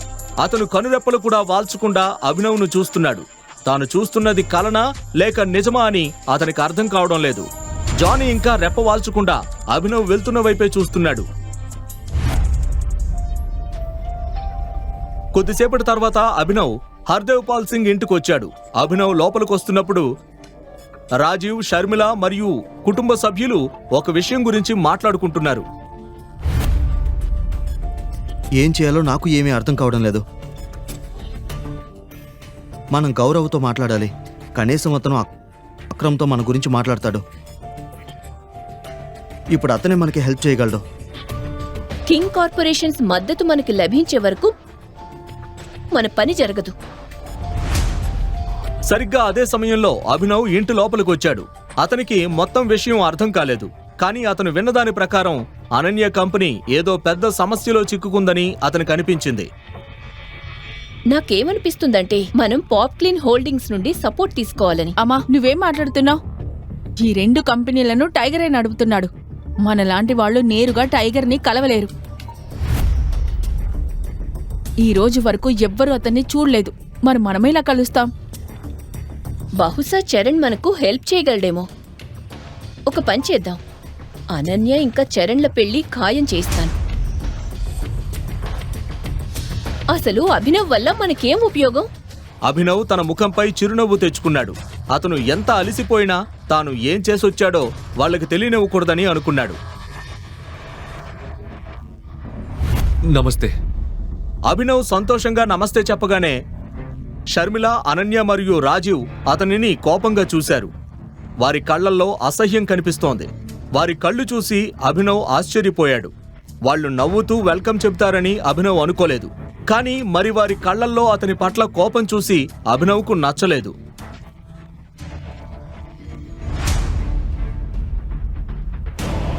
ఇప్పుడేం జరగబోతోంది? అసలు అందరూ అభినవ్పై ఎందుకు కోపంగా ఉన్నారు?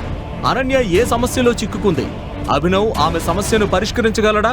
తరువాత కథ తెలుసుకోవడానికి నెక్స్ట్ ఎపిసోడ్ను పాకెట్ ఎఫ్ఎం యూట్యూబ్ ఛానల్లో మాత్రమే చూడండి. మరియు టైగర్ రిటర్న్స్ అన్ని ఎపిసోడ్లు వినడానికి డిస్క్రిప్షన్లో ఇచ్చిన లింక్ పై క్లిక్ చేసి పాకెట్ ఎఫ్ఎం యాప్ను డౌన్లోడ్ చేసుకోండి. ఈ ప్రశ్నలకు సమాధానాలు తెలుసుకోవాలంటే నెక్స్ట్ ఎపిసోడ్ వినాల్సిందే. క్రింద ఇచ్చిన లింక్ ని క్లిక్ చేసి పాకెట్ ఎఫ్ఎం యాప్ ని ఇన్స్టాల్ చేసుకోండి. Stay tune to pocket FM.